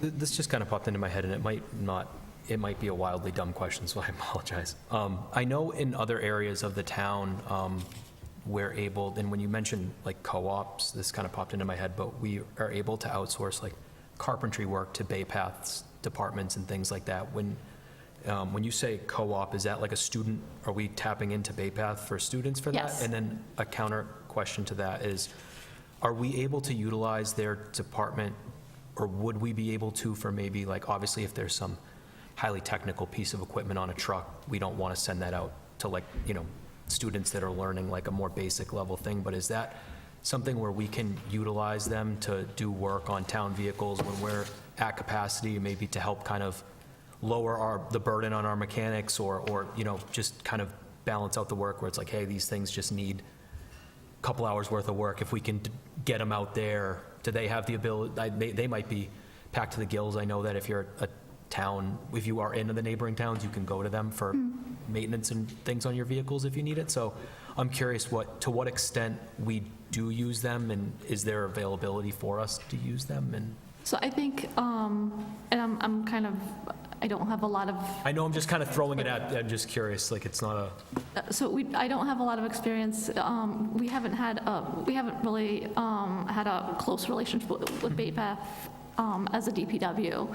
I'm hoping that we can build that relationship with the co-op student as well, but the types of repairs that are, that we would need, especially in the winter, that would be, Right. Time sensitive. there's a So- lot of it that I'm assuming is, yeah, either it's very urgent or technical to the point that it wouldn't make sense, but I didn't know if there's opportunity where there's things that they could do that, again, it kind of alleviates the need to, or at the very least, I'm assuming that they would charge us a more feasible rate than maybe some of the other outsourced places would be charging us. So I just wasn't sure if it's something that we had been doing or No, if it's even possible.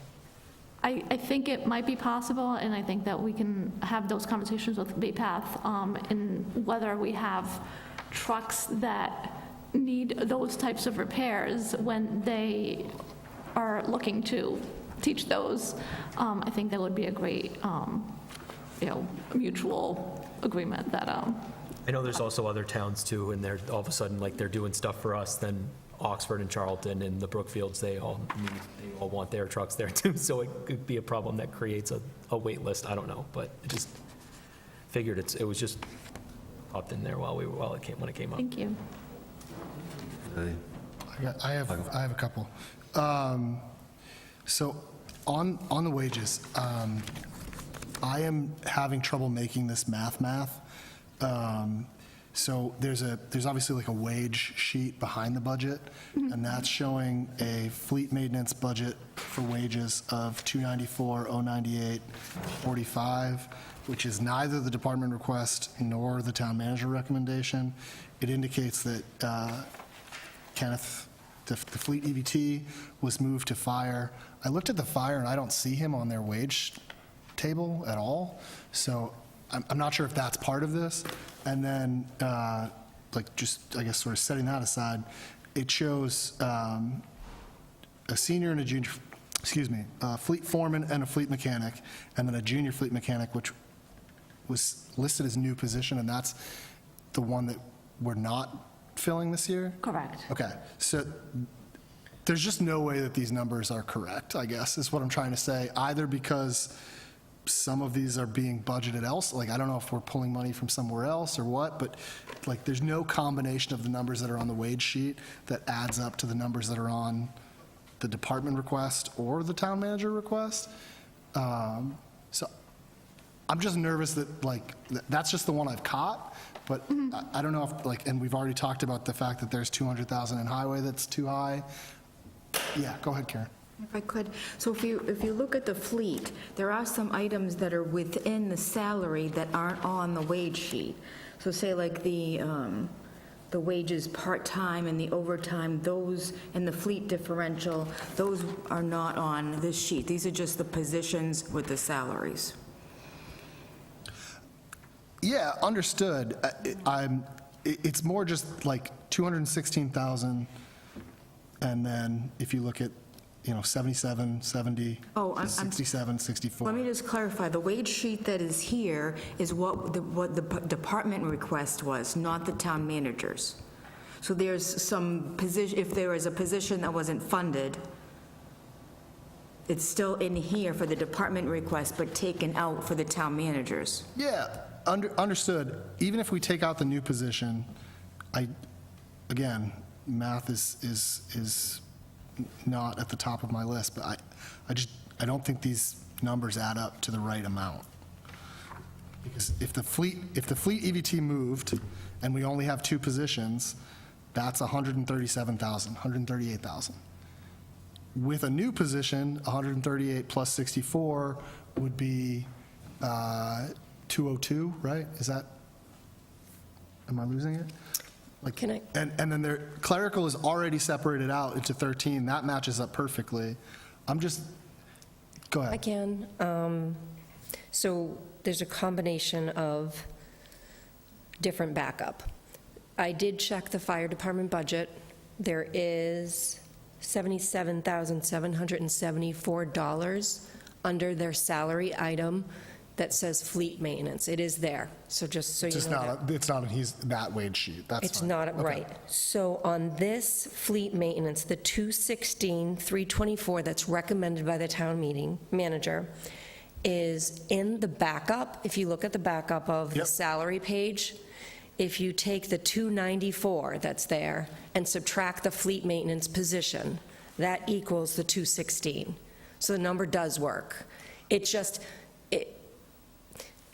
It does work if that position is, that third position is in the budget, which I thought it wasn't.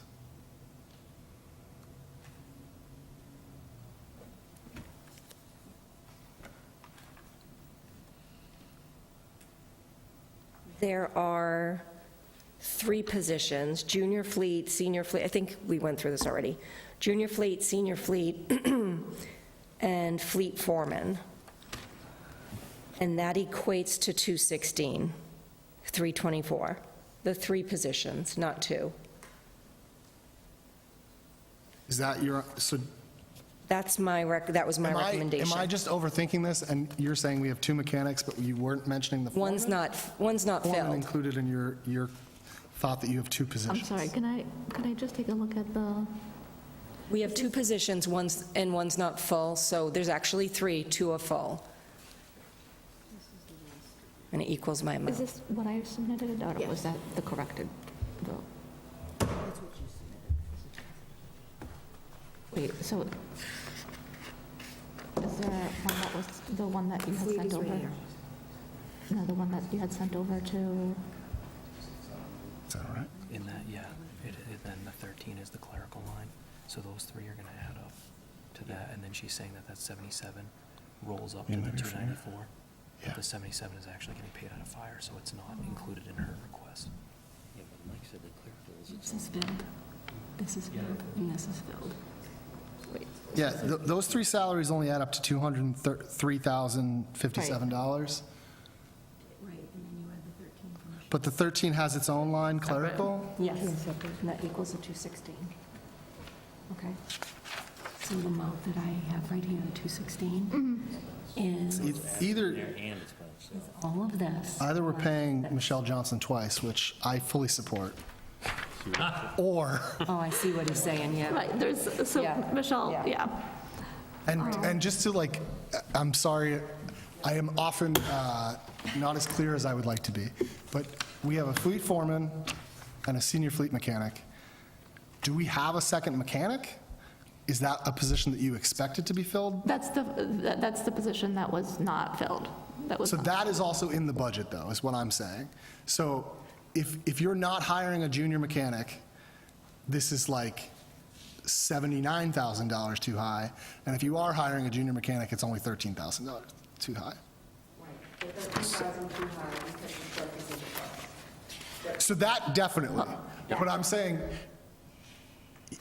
Are we I- I'm not posting and sure. hoping to fill? are the two guys that you have right now are John and Cam. Yes, and I'm not sure, so it was. can You have a remember? third person here. No, it was, the question is, in the recommendation, I'm just not sure. It included the junior fleet. Yep. So we're going to 3 So- mechanics, and we So I just think talked what- that we only have 2. 2 were full. We're going to 3. But it is in the budget. So I think that what my request was the 4 mechanics, Kenny, John, and Cam. But Kenny is moving to fire. Right. That's covered. And I think that, so, I don't know if,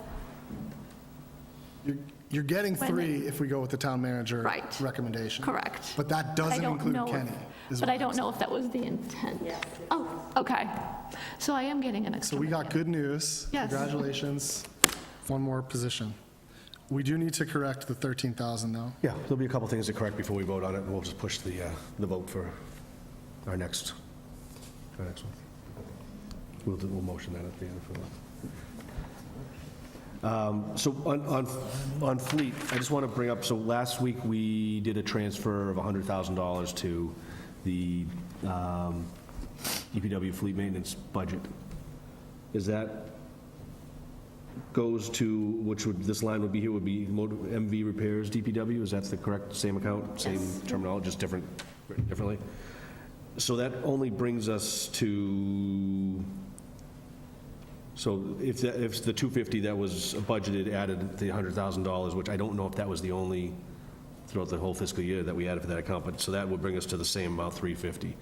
Do we think, we just see the costs of, and again, hopefully that's where some of the software that you've got here is gonna give us a better idea of planning for, is that enough money to cover the repairs based upon a whole host of factors and ages of vehicles and miles driven and, you know, a hard number to sort of, to hit, but is that a good number for your request? I see it's a mutual department request, town manager's request. So this is a lot closer to what we believe we would be at. We did transfer, I believe, a total of $150,000 into the current budget because we had a previous transfer I of, thought there was a previous one as well. Yeah, that's in the adjusted, fiscal '26 adjusted. Right, okay. so we're at 350. I know in speaking with the mechanic, he's comfortable with that number because he's also invested in a lot more preventative maintenance in the vehicles than we have in the past. So hopefully, making those repairs and doing more preventative maintenance, he's doing a lot more repairs that, you know, we're not waiting until the truck breaks down, but if he's, you know, looking at it, there's something, you know, something wrong, he sees something else, he's fixing both. So, and that hasn't been done in the past. So, him being proactive, I think we'll be in a better place in increasing the budget to where we're at. I think we're at that mark.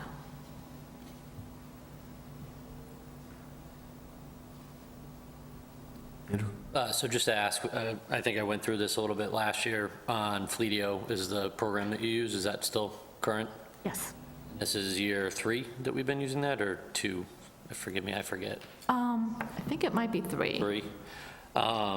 Is that helping you in, I mean, this number should be more than hope, I think, at year 3. We're in our 3rd year, and we have a much more dialed budget with that same program on our fleet. So I'm hoping that should be telling you, you know, it should be advising you retirement plans on vehicles and stuff like that. Do you feel that you're getting good feedback from that program and that use and the parts and what seems to be breaking down on these vehicles? So we had a little bit of a turnover in staff. So we've had the current mechanics for a little over a year. They've been entering in the data, and Pete's going to be getting caught up on the Fleetio, on more of the financial side of it. So I'm hoping that between the new mechanics that are actually, are putting the repairs in, we'll have, some consistent data. Sorry. I think my question too would be for Pete, so that, I think your predecessor we felt had a pretty good handle on the fleet. Can you just give us your background on and confidence relative to the fleet? Because it is a big chunk of the budget. It's, it's a big, good-sized fleet for the size of the town, and, the costs are ever changing, so. Yeah, so again, my name is Pete Boria. The 3rd string of my title is Assistant DPW Director, Sewer Superintendent, Fleet Maintenance. So I will be taking this over from Nick. My experience, I grew up in a small business, family garage. I ran the garage for 10 years before I started working as a water sewer superintendent, went on to facilities, utilities and facilities superintendent for the town of Spencer. So I have background in this.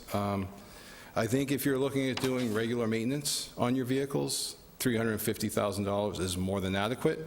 If you have an engine blow on one of your plow trucks, it might not be, right?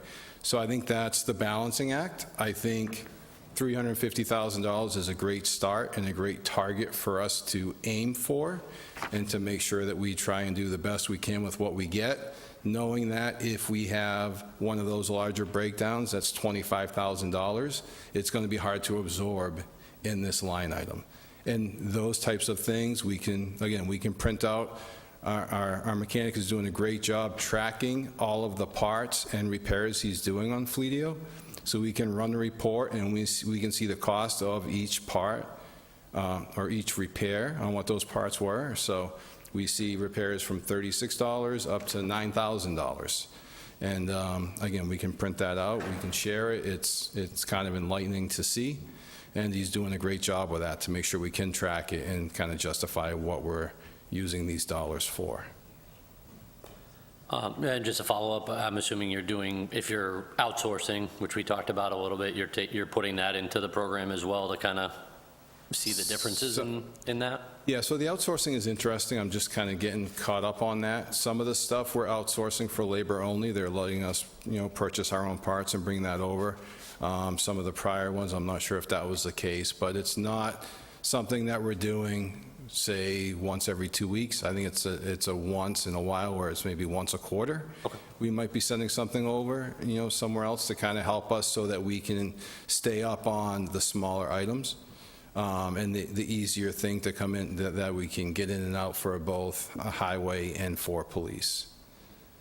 Yeah, I mean, I just, in my experience, it's sometimes, not having the equipment is worse, no matter the cost of the repair. So if it's, a timing of Yes. getting it in, obviously, I'm not saying we want to blow budgets, but, if we don't have the equipment, it doesn't help us. No, understood. I think that's kind of the balancing act that the current mechanic is doing, is he'll prioritize his time and where he can get the most work accomplished to keep the entirety of the fleet operational. And if it makes sense to send something out, he'll do that, so that, again, we don't fix one thing while 4 things sit and kind of just wait, because that one repair is too large or takes too much time. Fair enough, thank you. Yeah, and I guess I'm pleased that you've got the responsibility to sort of oversee, be the overall parent of the fleet, because you get different departments are going to, ask and request different things, and, I think we need someone that's looking at it from a, holistic point of view, and, even vehicles that are just sitting for someday, there's a cost involved, right? They do have to be brought in for regular maintenance, for tires, things that sit. Vehicles don't like to sit. They don't like it. They start to deteriorate, and there's got to be, there's a cost that's involved with those vehicles, regardless of how many miles are being, or engine hours are being put on these things. So I'm glad that you're tracking. And like Joanna mentioned about the deferred maintenance, and talking to John, the head mechanic, he mentioned that last year, towards the end of the fiscal year, we needed to wait to do repairs, which was fine to be under last year's budget, but that means we started this fiscal year with repairs that needed to be done prior that ate into this budget. So I think with what he's doing and how proactive he's being, and again, with the additional funding, hopefully we'll get caught up to where we won't necessarily be coming to you for these large transfers. So, thank you for It's that. relative to fleet.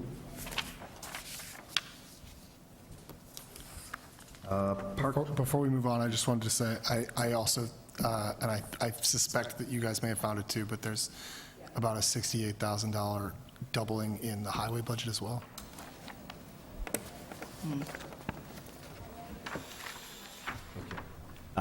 Parks.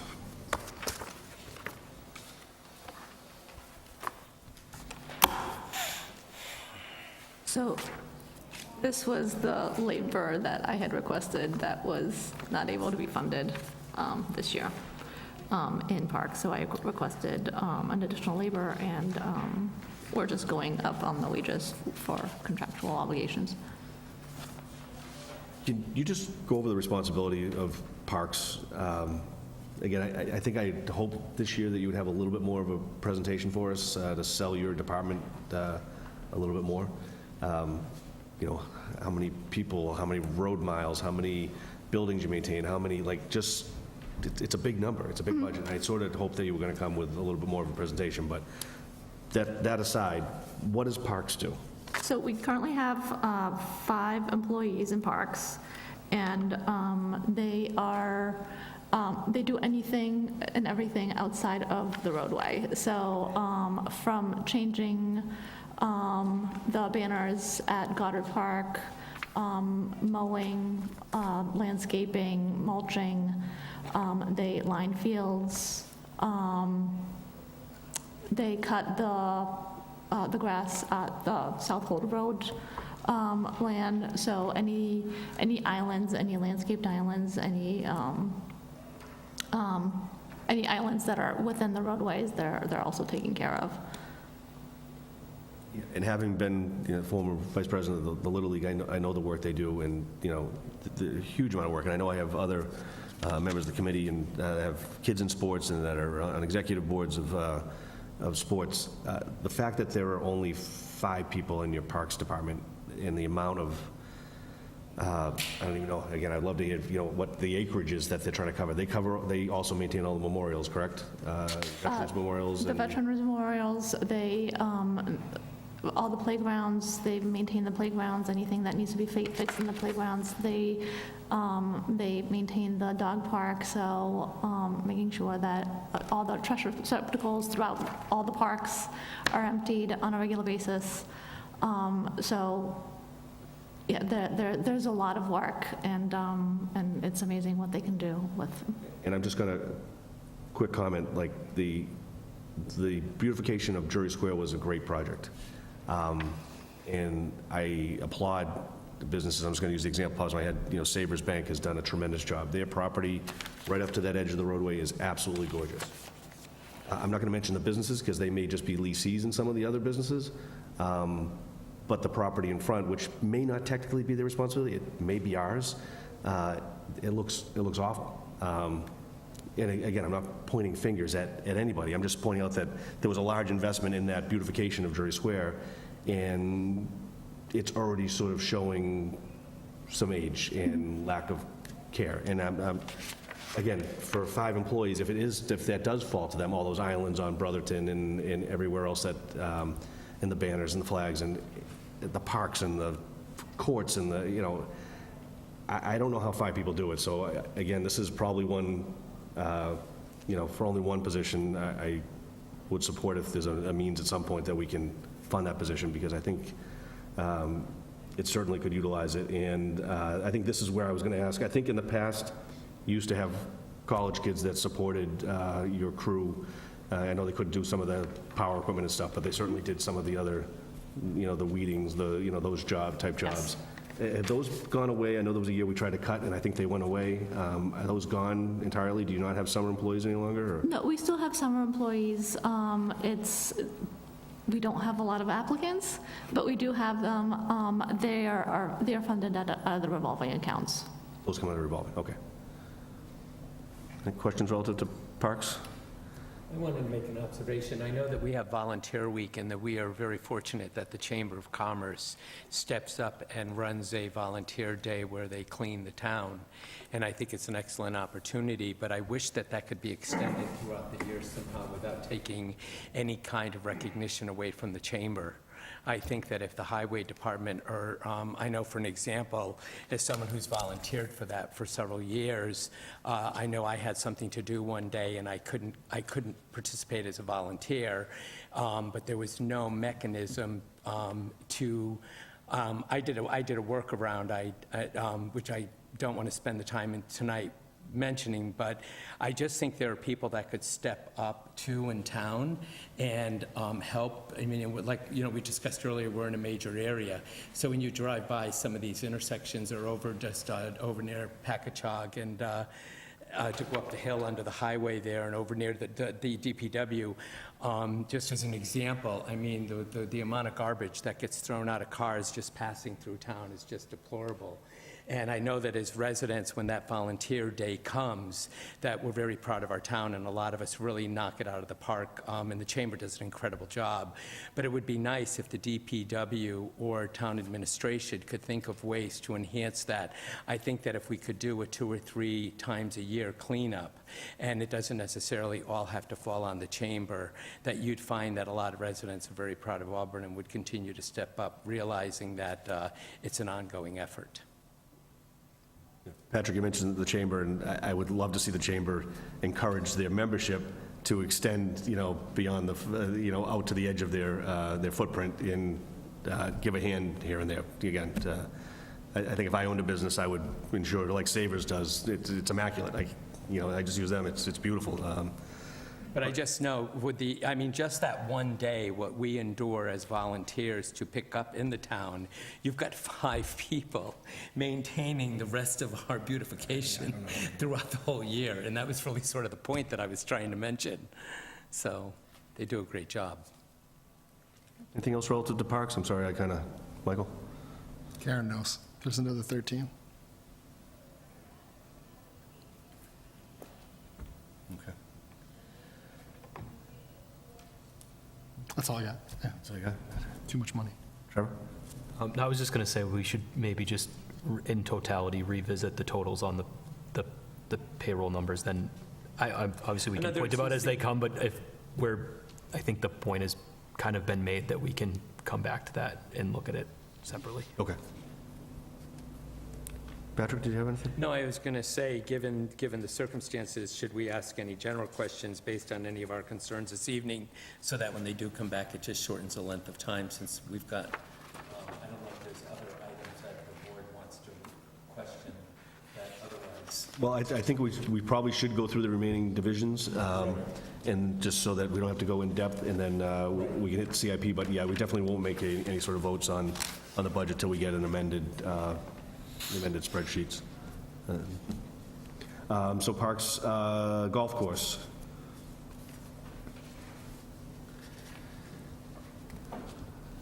And this is, just for the public, if you can explain the funding a little bit for golf course. It looks like a big number, but the reality is through the accounts, it's self-funded. So yes, the golf course is self-funded. Over the past few years, we've brought in over $1 million, so we've continuously added to the retained earnings, allowing us to make improvements on the golf course with allocating some of those retained earnings towards CIP projects. The overall health of the golf course? Right now, it's a little wet. I'm not saying, I'm not talking today, because I'm sure it looks, I'd step on my front lawn right now and sink up to my knees, but overall, in terms of annual memberships, carts, rounds played last year, improvements, again, for the investment, I'm not a big golfer, I'll play occasionally, but I have friends that golf up there, and they rave about the Packagug Golf Course. So can you just talk a little bit about, again, the health of the course and relative to... Sure. So the membership, we're as busy as we have been. I apologize, I don't have the rounds of golf played for the entire year, but last year was a little bit more of a dip than the previous year, just because of weather. The previous year, I don't think we were open. We closed at all the entire year, and right now it's all weather dependent. We're waiting to see when we can open. I'm getting emails already. There's definitely interest on the fact that we can provide the golfers, a great golf course. The superintendent does a great job in maintaining it, but also at a low price. We're one of the lowest priced golf courses around. Value, right? Right. Value. Yes. Thank you. So we do have some capital improvement projects that we're looking to add if they're already funded, we're looking to start up. We're finalizing the design on the drainage bid package, and we're looking to bid that out. We're planning on construction in the fall, when it's a little bit drier, but also a little bit less hot, so that we have some grass growing back in. And we're working on an irrigation system as well. That's going to allow us to be open more, and it's going to allow a lot less of a hardship on staff. Currently, we have the superintendent and the assistant superintendent, which is the groundskeeper line item. They are at the golf course 7 days a week. So they take turns working weekends to make sure to check the course. If there's watering, they water it. If there's areas of the golf course that need to be watered, they'll hand water it, just to prevent overwatering. There's a lot of knowledge in those two people, and a lot of commitment. Because like I said, when the golf course is open, they're there 7 days a week. Golf, Just curious, do we target a budget for the golf course reflective of the projected revenue? And I mean that to say, like you're saying, like in the last couple of years, we've had like over $1 million in revenue, and we've been able to put to retained earnings, but do we have a goal going into the year where we say we're projecting this much, and we want, we want to have our budget be 80% of that? And, are we, I'm just curious what the kind of the structure of how we plan that out. So I base it on the previous years. Some of this is difficult to project because if you looked at, and I think we changed the line item. It used to be banking charges, but now it's other charges and expenses. So we have fees relative to, taking in money, credit card fees.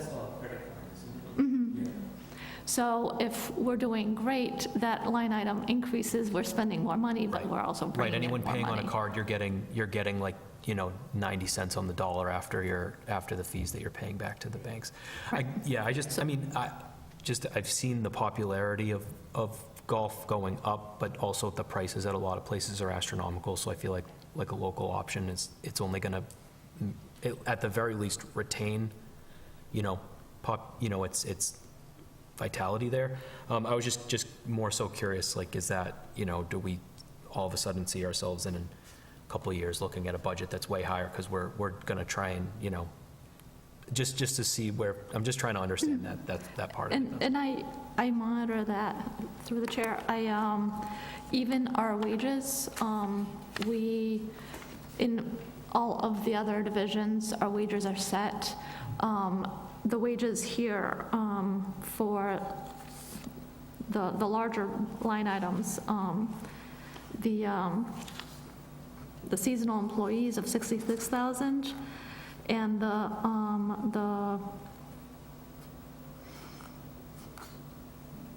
it's the seasonal employees, that's a variable. If we have bad weather, we don't have them coming in. There is a line item for groundskeepers, so that's 2 people. We haven't been able to fill that, so we've been using those funds to have a part-time employee just to help those 2. So there is a lot more variability, even in the wages accounts, much more so than the other divisions.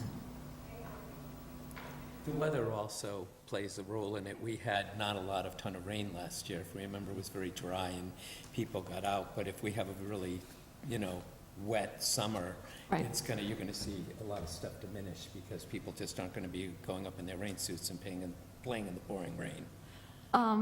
I've been surprised at how many people are braving weather to play golf, but yes, and that's also, if we look if we're looking at the weather, it's going to be raining all day, then we're not going to have the employees coming in, so we're not spending that money on the seasonal. To that point, though, are we being careful not to let them on the greens of the tee boxes if they're going to, if being in the rain and everything is going to create more expense? Or So- do we manage that? or- We do. So, so our clubhouse manager always works with the golf course superintendent, and he, he's guiding the the clubhouse manager on when to close the golf course totally. He'll rope off some areas where, he's concerned about damage, so. It's probably a this year question, but how do we expect the festivities next Monday to affect the golf course? A little concerned just because it's going to be raining, so I don't really know the attendance or how it's going to look. But we're going to keep them off the sensitive areas, the tees and greens, so hopefully there's going to be minimal damage that we can address. In terms of, we've talked about different ways to get creative with things, and we're looking at they're right on top of each other, ironically, but we're talking about needing people in the parks and kind of an under, maybe needing more people there and not getting some of that funding, and then we've got the golf course, which is, I understand they're two different things, funded differently, but essentially, it's a big park for grown-ups. So my thought is there I don't know if it goes against any sort of, bylaws or guidelines, but for us to maybe have the ability to add additional employees that are maintaining the grounds at the golf course that could be, like, I don't want to say rented out, but effectively used by other departments of DPW to maintain parks areas when they're available. Does that make sense? I'm not sure if you can mix the enterprise fund and the tax levy funded departments.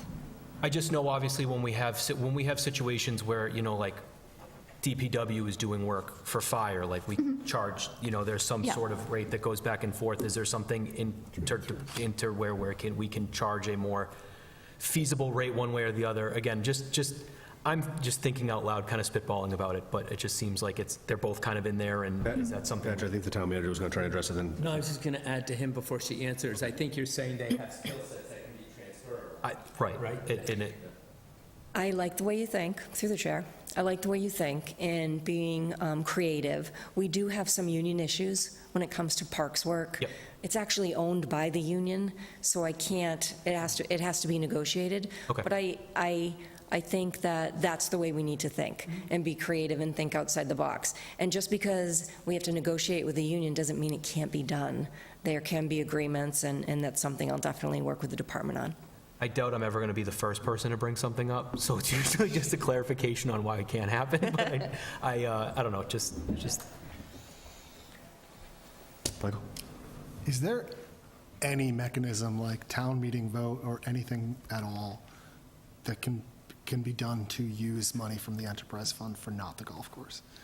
Because otherwise, we're essentially just like building money that can only ever be spent on the same, like, why aren't we just spending all of it every year?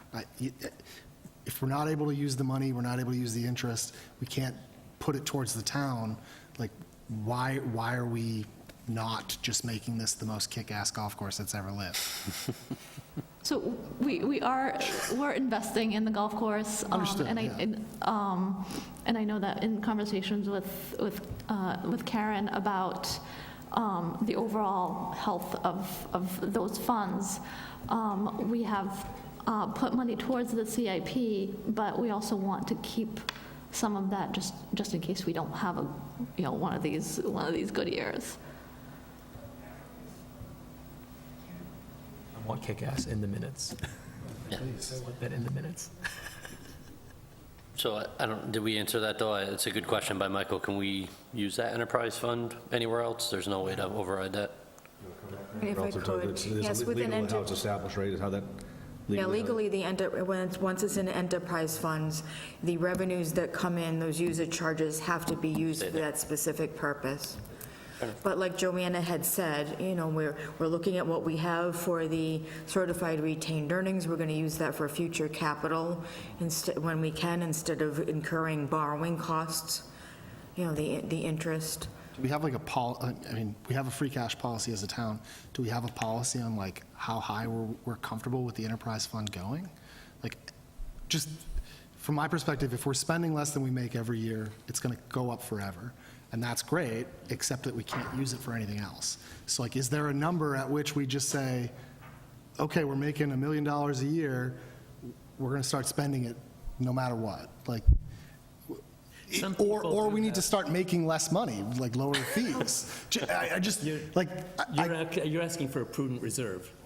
Yeah, I mean, I agree that we should save money for a rainy day. If we have one year where no one can golf, like, we don't want to have zero budget for the following year, but at the same time, like, what's the point of the enterprise fund growing if we can't use it for anything else? So, being a new town manager, I haven't really had the opportunity to talk about how I could see things grow. One of the areas that I've talked to Joanna about, and I will be talking more to you about and to the Board of Selectmen, is growing the golf course in ways that make it better, in ways that provide more opportunity to our residents, whether it's a restaurant or there's a lot of things that we can do. And when I worked in Worcester, I worked directly with the Green Hill Golf Course for years. So I'm very familiar with our opportunity. So we're conservative to make sure that we have enough money on a bad year, but we're also looking at a longer range plan that improves our golf course. She has recently put through, I think if you can remember in the last the special town meeting, there are some improvements to drainage, and it's interesting because we have drainage problems, but we also have irrigation problems. It's interesting, but I do understand it, and I understand why we're doing it, but that's a really good step in the right direction. We have to resolve some of the ground issues before we move on to the bigger issues, but we'll be bringing forth a longer-range plan that will be pretty exciting, and we'll want your input, and I have spoken to Joanna about it.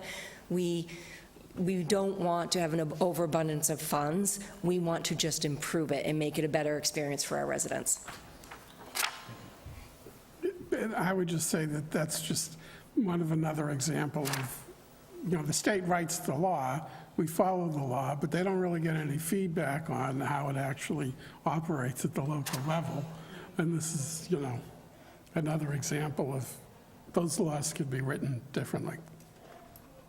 I don't mean to jump back a little bit, but as we talk about accounts, so there's an account for Pappas, right? And there's I don't know who sets the fee schedule. I know that they were always very reasonable to town sports. I don't know if there's a different rate for outside leagues and stuff that utilize our fields. There's certainly wear and tear on those fields, and there's a Pappas revolving account, right?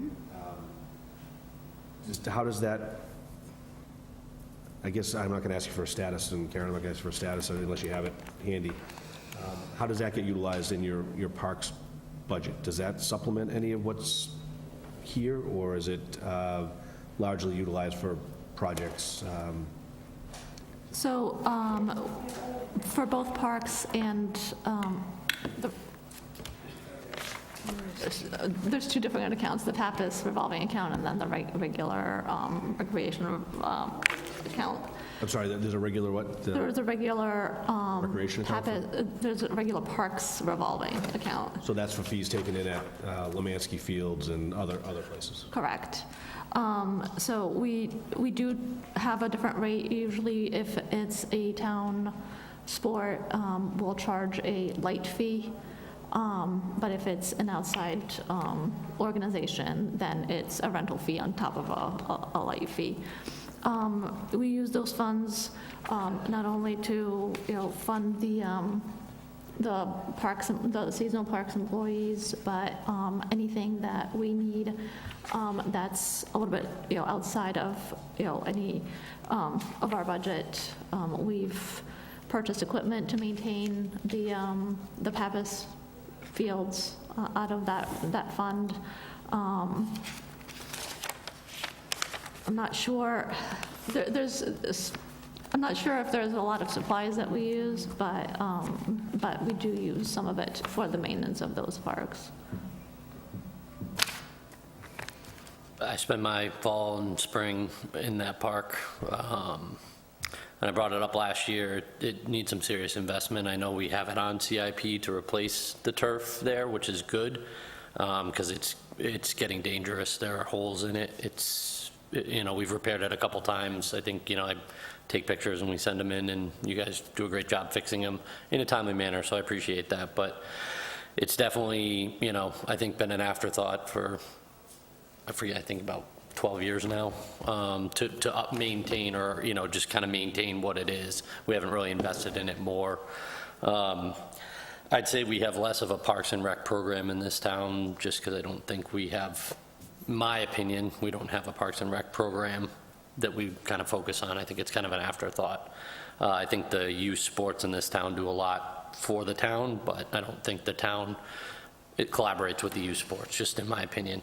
From what I've seen over the last, probably 10 years that I've been involved. So I just would think over the next, couple of years, we should definitely be looking into that. I kind of agree with Kevin that the 5 people we have is not enough to maintain the space we have. And I just don't want to see those parks that we have that we put so much investment in and got so much from the Pappases and the foundation. And, I don't want to see them in another 10 years to the point where they're degraded and they can't be used. So that's just my opinion on the park usage. That's not your department issue. It's just what I've seen. Yeah, I agree, and I've been away from Little League for a little bit, but at the time, the dugouts were starting to deteriorate. They were at probably the 11-year mark. They're probably at 15 years for the park now. At the time, facilities was going to do some of the labor for the replacing boards and whatnot, and then we were going to talk about having the sheriff's department come in to do their community, but then COVID came around, and there were no more inmates at the jail, and they weren't sending them out to paint. So, I don't know where those projects are, if they've been accomplished. I've been away from youth sports up there for a little bit, but fields are a bigger one. That's bigger than painting some boards, but we don't maintain that investment that the Pappas family put in. We need to stay on top of that. And just not Pappas, too. I mean, we have a fields issue as a town for the amount of sports that we have. They're heavily used, they're heavily rented, they're heavily beat up. There's not enough fields in our town for our programs. There's not enough courts for the basketball program. These are just, again, it's near and dear to my heart, so I could wax poetic for a lot of time on it, but it's a struggle with the school system because they have fields that they use and we're trying to use them. And it's just, for a town that's so vibrant in sporting or really, I guess, the Parks and Rec area, we could use a lot more space, I think, and we could probably make some money off of it. Stephen, but you took that. I guess this is probably a question for you, Dory. If we can charge organizations to use the parks, could we abandon the enterprise fund and use those funds as basically you're charging individuals to use the golf course, and then all those funds could be intermingled as a broader parks solution? I would have to look into the ability to abandon an enterprise account and what the legal parameters, because like you said, it's all written by law. I do understand what you're saying, and I am hearing the board loud and clear, and I do agree. I did have a conversation today, believe it, with Ed Kazanovich. He came into my office, and we were talking about the turf at Pappas and the work that needs to be done. And one of the things that I am doing right now, and you'll see it when you get to it, but I have made the rec director a full-time rec director instead of sharing duties. She was split between the senior center and recreation. It didn't work in any way at all. Neither got 100% of her attention. It's just not a good way to do business and to do to an employee. So she is funded 100% out of the revolving account for recreation. She will be doing year-round recreation programs. She's supervised by Joanna, but she's going to be working very closely with me because there's a lot more that this town can offer. And I hate to keep talking about Worcester. It's just my biggest experience is Worcester. We're not Worcester, thank God we're not Worcester. I love Auburn.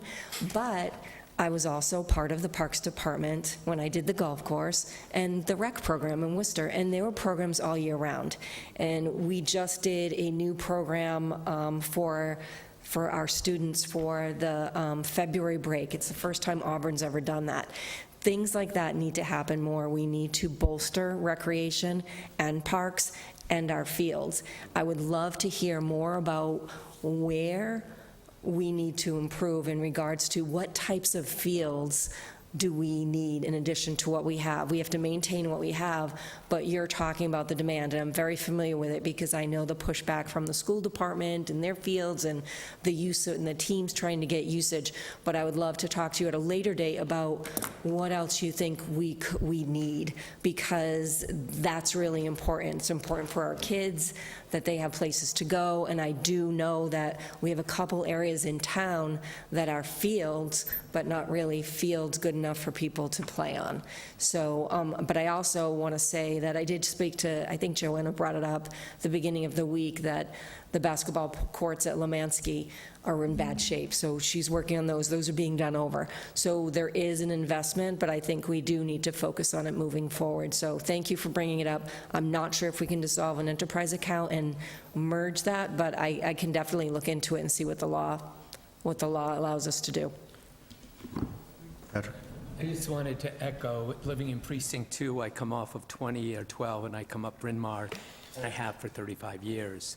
And as soon as the temperature goes up a little bit more and that daylight goes a little higher, the basketball courts at Lemansky are going to be packed every single night. And the baseball games are going to be going on the other side. And when I get out and I walk up and I go on the track and the playground, you know, and you're talking about, and that's what's really great, is that we have a huge family demand for all of our parks. And that's where the wear and tear is coming from. I didn't realize that the basketball, these kids are playing basketball on courts that have to be redone. That's the passion that we have for the Parks Department. So, you know, just give it another week or two, let the snow get out of the way, and these kids are going to be hungry to stay outside until dusk. So, and they have lights, so they'll stay out as late as their parents let them. Those courts used to be good enough that leagues would do summer leagues there, and they don't any longer because they've sort of fallen in disrepair, so. Yeah, I just to, you know, the overall comments, and we're getting to recreation as your next division to talk about. I've felt for years we really didn't have a recreation department. A couple craft fairs through the year is not a recreation department. I know of what other recreation departments offer in terms of hiking and kayaking and, you know, trails and, you know, robust programs. We can discuss what this one is in a moment, but I'm glad to hear you're about to make some changes because it needs to be, it's a do-over as far as I'm concerned for that department. Yeah, I'd agree. That was probably the biggest thing I took from the budget myself was that you had made that switch with the rec, you know, program coordinator, full-time to rec. And I'd be more than willing to help in any way. I'm involved in 5 or 6 different sports boards, and I run the soccer board. I'm on the treasurer for basketball, so we can definitely kibitz about that for sure.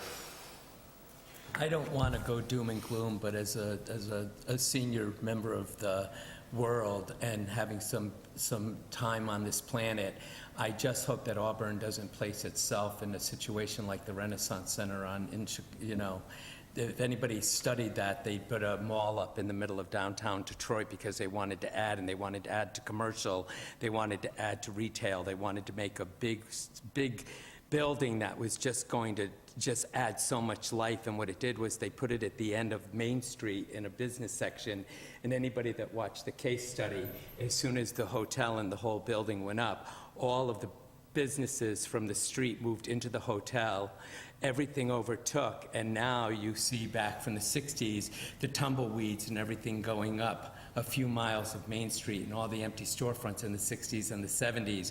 And I'm not trying to be doom and gloom, but when you talk about enhancing and growing and contributing, we don't want to happen, because 40 years ago, people learned how to swim at Camp Gleason. People learned how to swim in other areas, and these waterways have been neglected. And then Lemansky Park went in, and now we put Packagug, and you really shouldn't be investing in Auburn and building these other areas only so that later they could fall into ill repair because a group of people let them go. And that's what happened with a lot of tax dollars back in the day in the 50s and the 60s in our budget when we spent money on Gleason. People that are my age now learned how to swim in those beaches. They lived here. That was their recreation. They had a whole community. And we can't even touch those resources anymore. You know, the investment to bring back. So, you know, we want to, you know, while we're on the topic, when you do this kind of growth, you don't want a Renaissance Center in the middle of Auburn. We're only 5 miles by 5 miles. So when we go to invest the money and go to work towards our parks and our recreation, let's not put things in place that aren't going to be sustainable. And that'll come up in light again when those conversations happen. But you want to give to the future. You want to protect it too. It's a great point, Patrick, but sometimes something as simple as a simple dock that you can launch your kayak from is all you need. You don't need to build a new aquatic center to to launch from. So sometimes it's the simple fixes, really do have a big Because improvement. and to the Pappases being so generous and kind, they did build quite a structure up there, and is it fair that now the town's left to fund the whole thing? And I'm not saying that negatively. I'm just saying that, I'm sure it was done with a lot of thought. And the one thing I'm not in favor of, and it's happened a couple of times in town, is when we accomplish something and then someone new comes in to enforce change and they do it through a criticism. And I know that one of those criticisms came at the expense of the police station, because when the new fire station was going up, there were a couple of comments made that, possibly the police station needed improvement, and it was on the table that we were going to do a dual. And someone said, well, they just really didn't think when they did the police station. Well, that police station's 25 years old. And I'll tell you, when they thought about working on that police station, there were some really bright people on that board. They were given a list of asks. They were able to provide a building at the time that met all of the demand, and they grew out of it because nobody can see what the future is going to bring. So, and that goes to my point that you just want to make sure that as we're thinking of the future of Auburn and the integrity of all of this stuff, that we're not building, a big artsy center so that we can dive off of a pier. So I just wanted to mention that because I did do some business analysis through my education, and I did do it in areas of the nation where large investments and everything were put into place only to fail decades later. Any other on this one? I just wanted to segue into the recreational line. You mentioned Kristen Pappas's salary moving fully to the revolving. Is there money for the actual recreational activities in that revolving as well that we're not seeing? And can we talk about the change there? Because what I, to just my layman's eyes, I'm seeing that, obviously her salary is gone, but we've only got about $14,000 for the full year of recreational, budget, with $10,000 of that being for just the 4th of July. So can we just get a broader picture of what if we're talking about making her a full-time recreational person and having a full-time recreational responsibility, what her budget for that looks like and where that... Karen, did you want to touch on? Sure. The recreation revolving has a balance of over $200,000, and that's generally where it stays. It's pretty consistent. There is a Kristen's salary is $75,000, and there was a spreadsheet that went out that had the other financing sources on it. It had the yellow top on it, which shows, so her salary is $75,036, and a portion of it for this fiscal year was already being charged to the revolving account, and then the rest to the senior center. So there's a little bit of a difference in the transition there. But with also being able to expand the programs, we'll probably be able to get in program fees. So I think with the balance that we have now, that everything's gonna work well, and it's pretty healthy.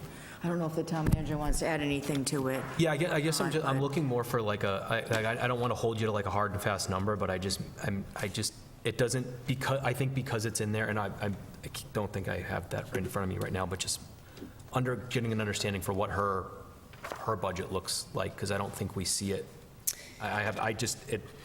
No, you're It was in that right. other piece I Yeah, just you're don't have not in front of me. Through the chair. So one of the things that Karen and I were trying to do in this budget was obviously what you see, we're trying to make changes, we're trying to be more transparent. And one of the things that right before we sent it out was to outline the other funding sources and outline, like, in this case, the recreation revolving account, what that looks like, what comes from there. The majority of her programs come from the rec revolving account. She has money going in and out, managed through the department and the treasurer's office. We have summer programs like the camp, that money comes in and out. That's where she purchases her supplies. It all has to go through her department head, and that's how it's all done. But one of the things we want to do for next year is peel back the onion a little bit more on those things, funding sources. So when you look at the DPW budget, for instance, and you look at recreation, you're going to see all her expenses, and then you'll see an offset on the bottom that's coming. It's not tax levy, it's recreation.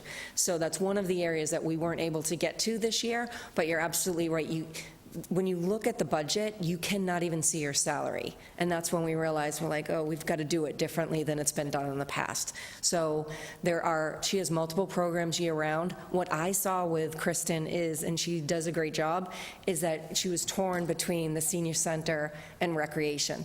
Like I said before, there are so many opportunities for recreation, and some of them don't cost anything. We have Camp Gleason. She had a I think it was, like a flower arrangement type class that she had down there that generated income that didn't cost us anything. And people loved it, and they want to come back again. So those types of things, whether it's kids or adults, are what we want to bring to the town. So we will be more detailed next time. It is all through the revolving account. I guess I'm just we're on to the recreation, and I've never liked the way that the events are outlined in the budget, so, because it's in other budgets, so the larger portion of probably like the 4th of July is public safety driven. So it really, in my mind, there should be 4th of July with a subcategory of public safety costs that are in the recreation budget, instead of being sort of tucked into overtime costs in the police and fire budgets.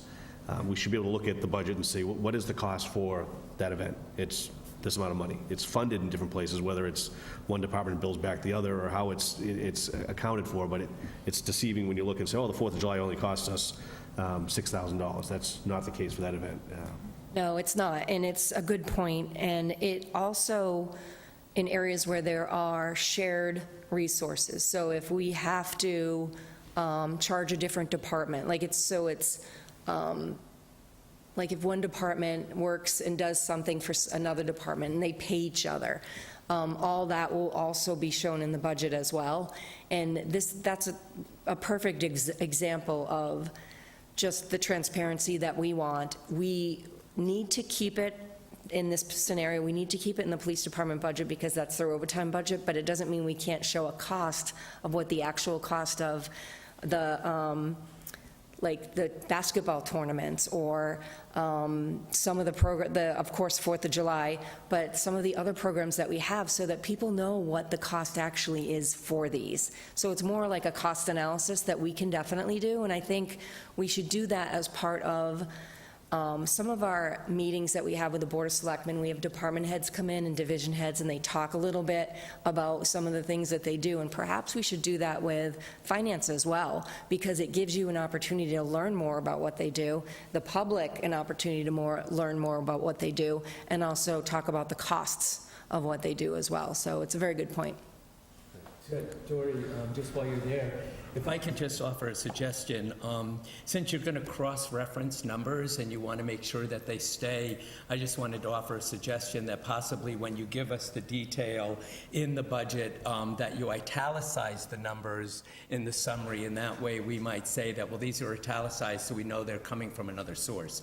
That's a good point, and I think the italicize and just an indirect cost, like have it say indirect cost so that it's clear what it is, because... It's clear that it's not part of the, just a suggestion. Absolutely. Thank you. Any other questions on recreation? Cemetery budget, anything to touch upon there?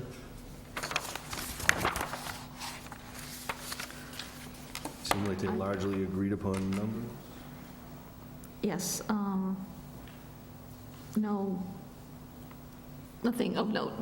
There hasn't been any changes. Any questions on cemetery?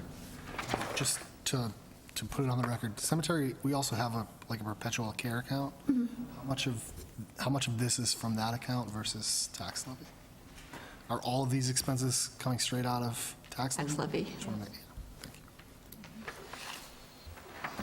you. What does perpetual care actually pay for? So we've requested, we've appropriated funds from perpetual care through town meeting. So we've purchased columbariums, equipment, basically maintenance, mostly maintenance, not the columbariums. Karen? It is funding the cemetery CIP, the perpetual care. Patrick? There was the last couple of years, Karen, actually through the chair to Karen, the last couple of years, there's been a transfer mid-year for some time that we're covering. Is that included in the budget now so that we won't be doing a transfer? Or is that something that's isolated year to year that you don't know until you get there to transfer the money for? I think it was time away in December. Oh, okay, yes. I'm just curious if you've incorporated that into the budget or if it's something you'd be coming on a regular basis. Yeah, it is not incorporated Not, into so the budget. Correct. if that should reveal itself, we'll have to do a transfer again this year. Correct. Okay, great, thank you. Yes. I have to ask a silly question, but how do we use heating oil at a cemetery? For the building, It was a cemetery building? I didn't yes. know.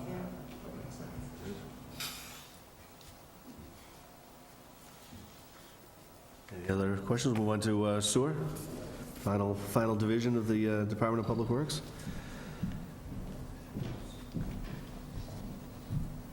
So this is relatively straightforward.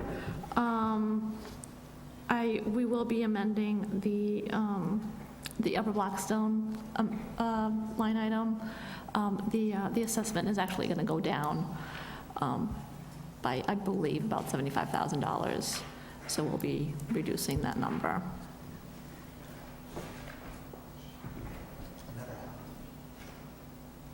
Which one's going down by 45? The, about $75,000 from the Upper Blackstone assessment. The biggest one. The biggest one. They are, they're using some free cash and stabilization funds to fund some of their budget, so less on the communities. Where are we? We have multi-year contracts with Upper Blackstone, right? In what year are we in? And So Upper Blackstone, we don't have, so we have a place on the board of the Upper Blackstone, so it's part of. Is their rates solely set on volume, or is it? Yes. But the rate is what is adjusted by the board, determined by the board? So the rates are, so the Upper Blackstone calculates each community's share by a 3-year average of the flow rates.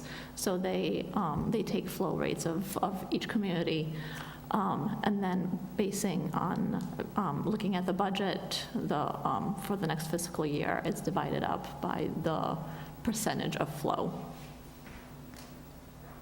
And remind me, I think it was a couple years back, we were in negotiations for another community that was flowing through our system in order to get to, Oxford, sorry. and is that, are we in agreement as to where that is now? And So we will be renewing that agreement as well. So we are in negotiations with that. just, so they pay a fee in order to get Yes. through our town? So yes, they're connected to our sewer, and there's a meter there that we get readings from, so we know how much sewage is coming from Oxford, and they're billed based on that.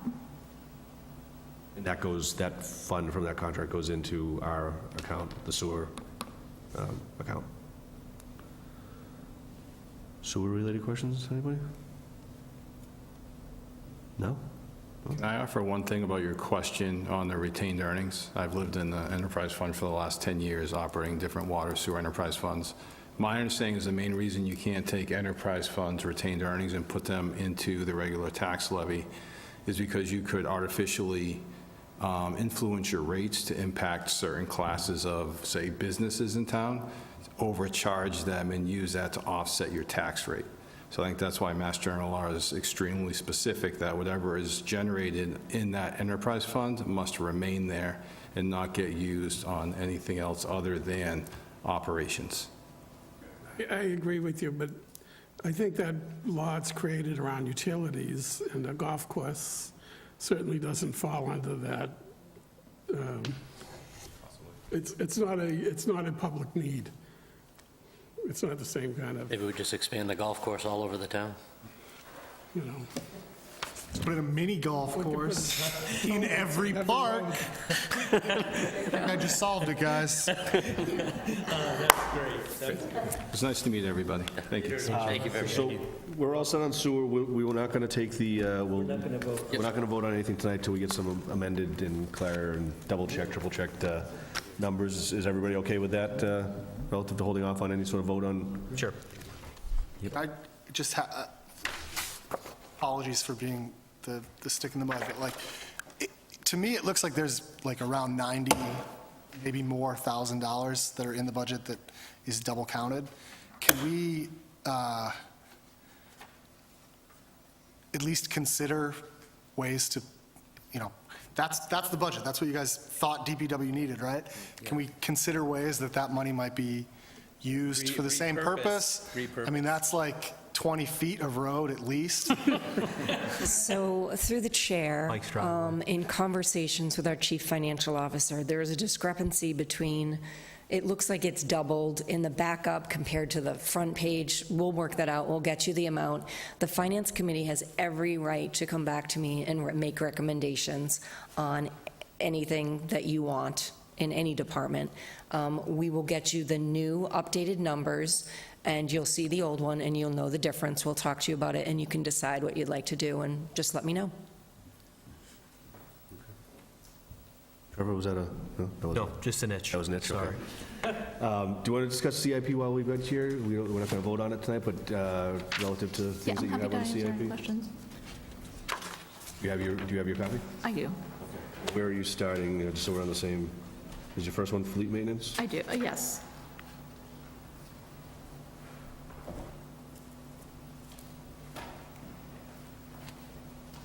Do you want to just go quickly over each one as you go? So fleet maintenance, So we had fleet maintenance for this year. We have one item, and that's garage improvements. There's several things that we need to address, but that's been an ongoing item that was funded. is that something that's being done, is that outside work that's being done, or is that facilities work with supplies for them to do, or what type of improvements are? So currently, we're looking at a drainage ditch, not ditch, but In front of the doors, is that the, it's in the middle of the garage. So there's So they can a work from drain under the going. vehicles? I'm sorry? So they can work under the vehicles, is that? No? So any water, any ice that melts is going into there, into a oil-water separator. So that it's disintegrating, so that needs to be rebuilt. There's some safety improvements that we're also working on that are needed.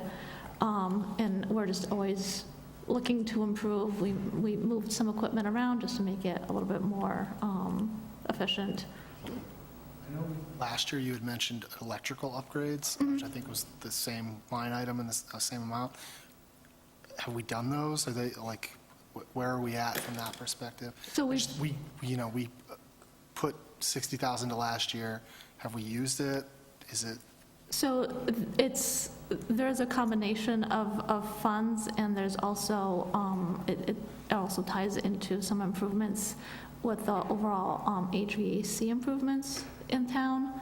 So we had to upgrade our panel. That's in the works. So there's work being done, but it's at the initial stages. Move on to the engineering division. It looks like you had requested money for a street sweeper, and the town manager didn't recommend that. But then landfill improvements and dam improvements, can you touch upon what Sure. those are?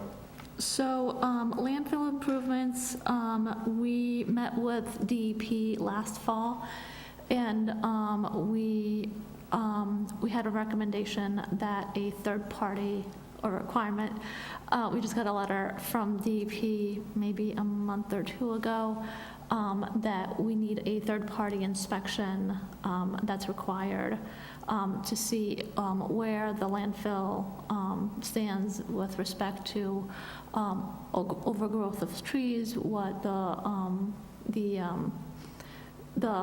health of the cap is. We've been monitoring.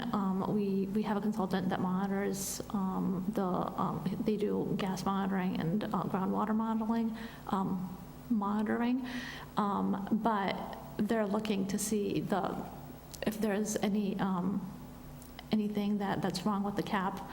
And I know that there are trees that have been kind of growing in, so we're going to have some tree removal. So I know that at least is going to need to be done.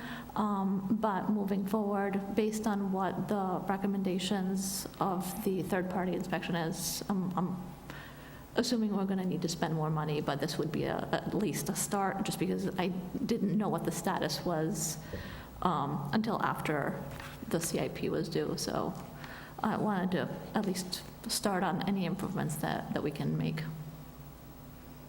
Is that, this might be a dumb question, is that like a perpetual responsibility? Like, does it ever get better at any point in the future? Or like, Mother Nature ever take it yeah, back? why don't we just let the trees grow and see what happens? I mean, like, So the this is a cap, dumb question, and I'm being sarcastic, and I apologize. no, so the cap needs to stay intact. If you have the trees growing, it would, This is gas or whatever. yes, so it would allow the contaminants out to the environment. Just on street sweeper, so it looks like you requested, but it's going to be, the start of the purchase would be for next year, is that it's going to be pushed off to next year? And is that 2 streets, how much, I'm trying to read that 3 years of 75 and then 31 is 165, is that replacing 2 of the street sweepers over the Yes. course of that?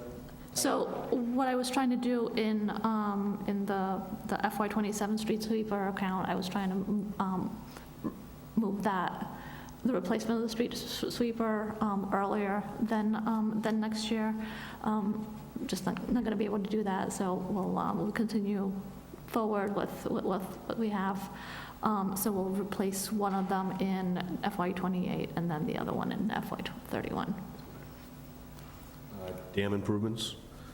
So the way that I approach this is we have 4 dams, and they're different categories, but for all 4, we need to have an inspection done, whether it's every 2 years, every 5 years, or 10 years, depending on the criticality of the dam.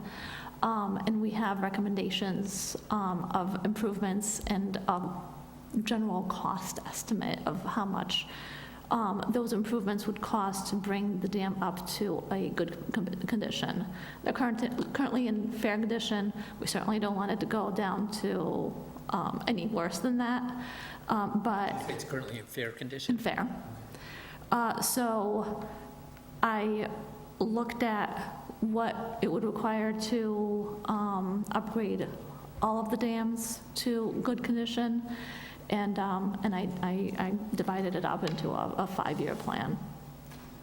I know this is one that sort of gets some media coverage, is dams in general across the state, and whether there's state funding to maintain these dams, and there's even conversations out there as to why some of these dams were put in the first place, and whether they should even be, they should be just dismantled and let it go back to, again, bring Mother Nature back into the conversation, just let it go back to where it was. So I'm sure you're monitoring all that, because, I mean, it does have a significant cost perpetually to keep these up to standard, so they don't just let go and, have some catastrophic downstream failure, Yes. as opposed to being, if they were to be eliminated, to be however you eliminate a dam, I imagine it's a process to do it the right way.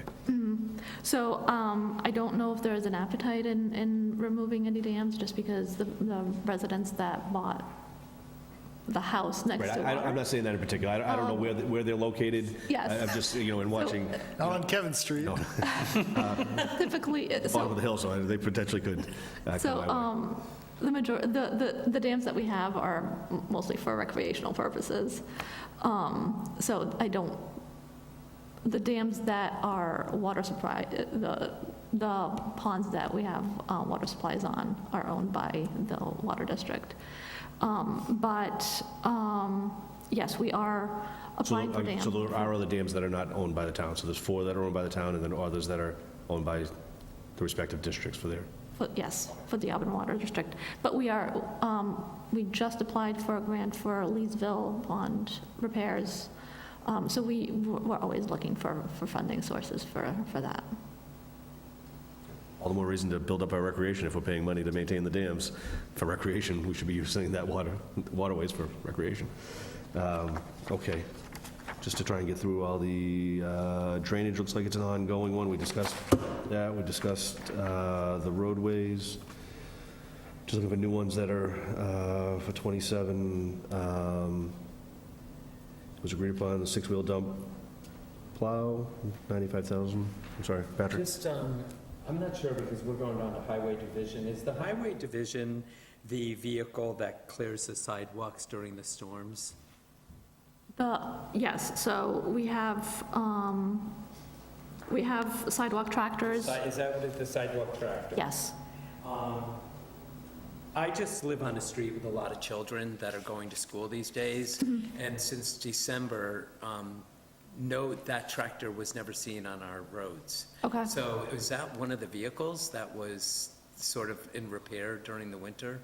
No, so we typically clear the sidewalks that are closest to the schools, but I can look into what road, we can talk about which road you live on and look into, what. I'm less than a half a mile away from 3 schools. So That's there why should it be- usually has been something that's popped up, and this year, we shoveled all our own sidewalks, and there are a few people that obviously weren't able to do it, so, or snow blow, depending on.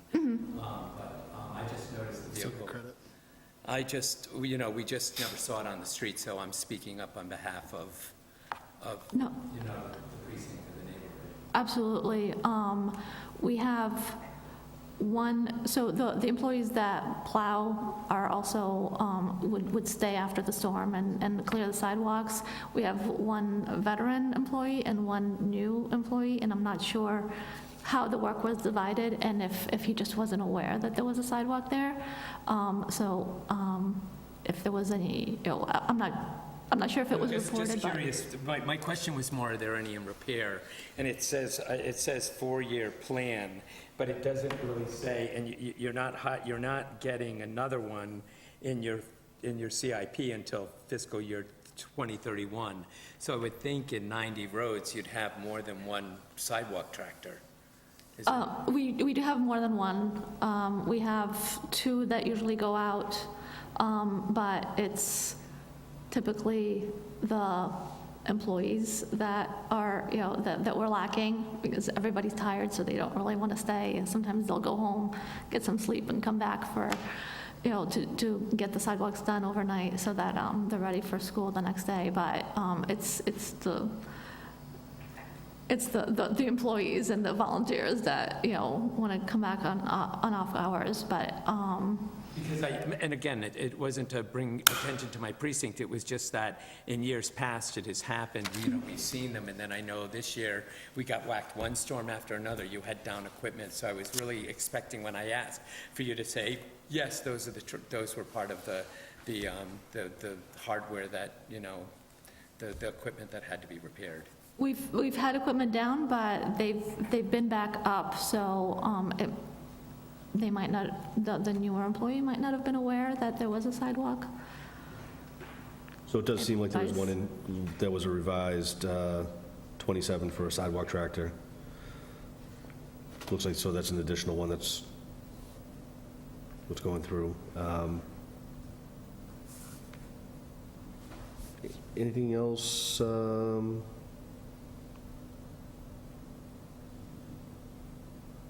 Anything else on this one that we need to look over?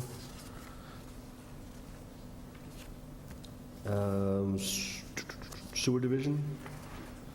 These are typically due for 27. No, it's consistently just investment in the System, right.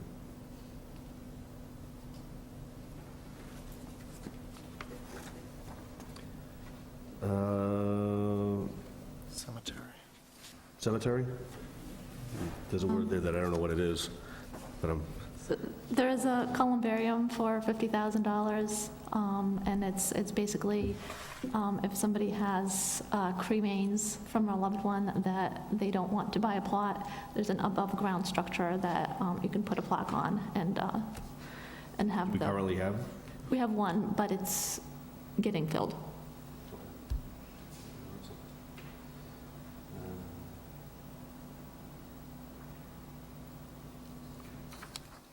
Parks. And that perpetual fund will fund some of the CIPs for cemetery? Is that, you said that earlier, is that correct?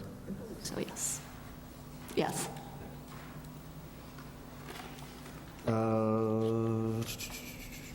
Is that everything for?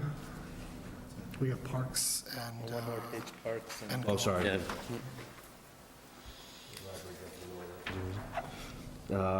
Yeah, parks, so, 1-ton plow. So there's some Pappas stuff for 27, which, is that so the baseball field and the soccer field are scheduled to be started for this? So we'll be putting a bid package together and going out to bid for those. Can I just ask, on the four-year LP, is the plan to start the work and pay for it over 4 years, or are we setting aside money for 4 years and this won't happen until 2030? No, I would expect that would be borrowed money that would be available to start the work. We should expect next year that Andy's going to I'll be happy. big smile on his face. Get there for the ribbon cutting. I'll be at the ribbon cutting. Golf course mowers, again, these are all things that are here, but I believe they're all funded through that Yes. accounts as well. Can I say something about the golf course again? It seems to me, and I don't know, maybe Patrick might remember, but when the town used to rent out the golf course, and we were making we were getting a $50,000 payment, and somebody else ran it and did everything. And I think that might be why we went to an enterprise fund, because when we took it over, we didn't know what we were getting into, because we had no history of running a golf course. And I think that's why it was decided to be an enterprise fund. I'm not sure, I know that it was a big undertaking, and they were really conservative when they, the first, I think, decade, not even maybe 7 or 8 years, when they came in and we talked about it, everybody was watching the budget really closely, and it did take a while to just get a pulse. I don't really remember the outsourcing of it, but I know that it was very carefully managed financially, and it obviously speaks for itself now. So we were, at one point, actually getting money to the general fund from the course, but we basically just washed our hands of it. So Well, I think... And he had like a 10-year contract. But I think part of it and got was renewed that the every 10 years. agreement or the understanding was that the residents didn't want to have to support it in the fear that it could drain the town. So they forced it to take care of itself as a selling point to get it. Right. They wanted it to be able to take care of itself, and they were all for it. through the chair, I believe that the funds that we had were $30,000 a year, and unfortunately, the golf course wasn't maintained, so I know that I was sort of involved in the tail end of when Bill was negotiating with the vendor, and just basic maintenance just wasn't being done. Yeah, it's much improved. I mean, it's night and day from before, so, for sure. I just want to thank you guys for your patience tonight. This was a slog, so I really appreciate you guys sticking it It was out. a typical meeting for budget. I mean, they're all like this. Trevor's missed a lot, remember? I've been through short meetings, I've been through long meetings, and I've seen my fair share of spats amongst the group, but I appreciate you guys hanging in there and being patient, and I know we had a lot of questions, so guys, A lot of them were overall budget stuff, but they do all intertwine at the end, so. comes from We a have the place of best love, I department promise. heads in this town. We have the best department heads. Joanne, you've been with us a while. Pleasure to have you here. Thank you so much for your support. Hey, Thank you. Thank you for your patience, too. So the last item is just meeting minutes from February 26th. We have them in our packet tonight. Any questions? I read them and they were good. I don't know if anybody else had a chance, but I didn't see any changes. There's no issues, then we'll consider those to be accepted. Next meeting is for next week, the 18th. We'll have DDIS in here with all their various divisions. Anything to add, Karen, before we? Is that Second. I thought I was going to do so moved. You told me, you beat me to it. Go ahead. All in favor? Aye. We're adjourned. Thank you.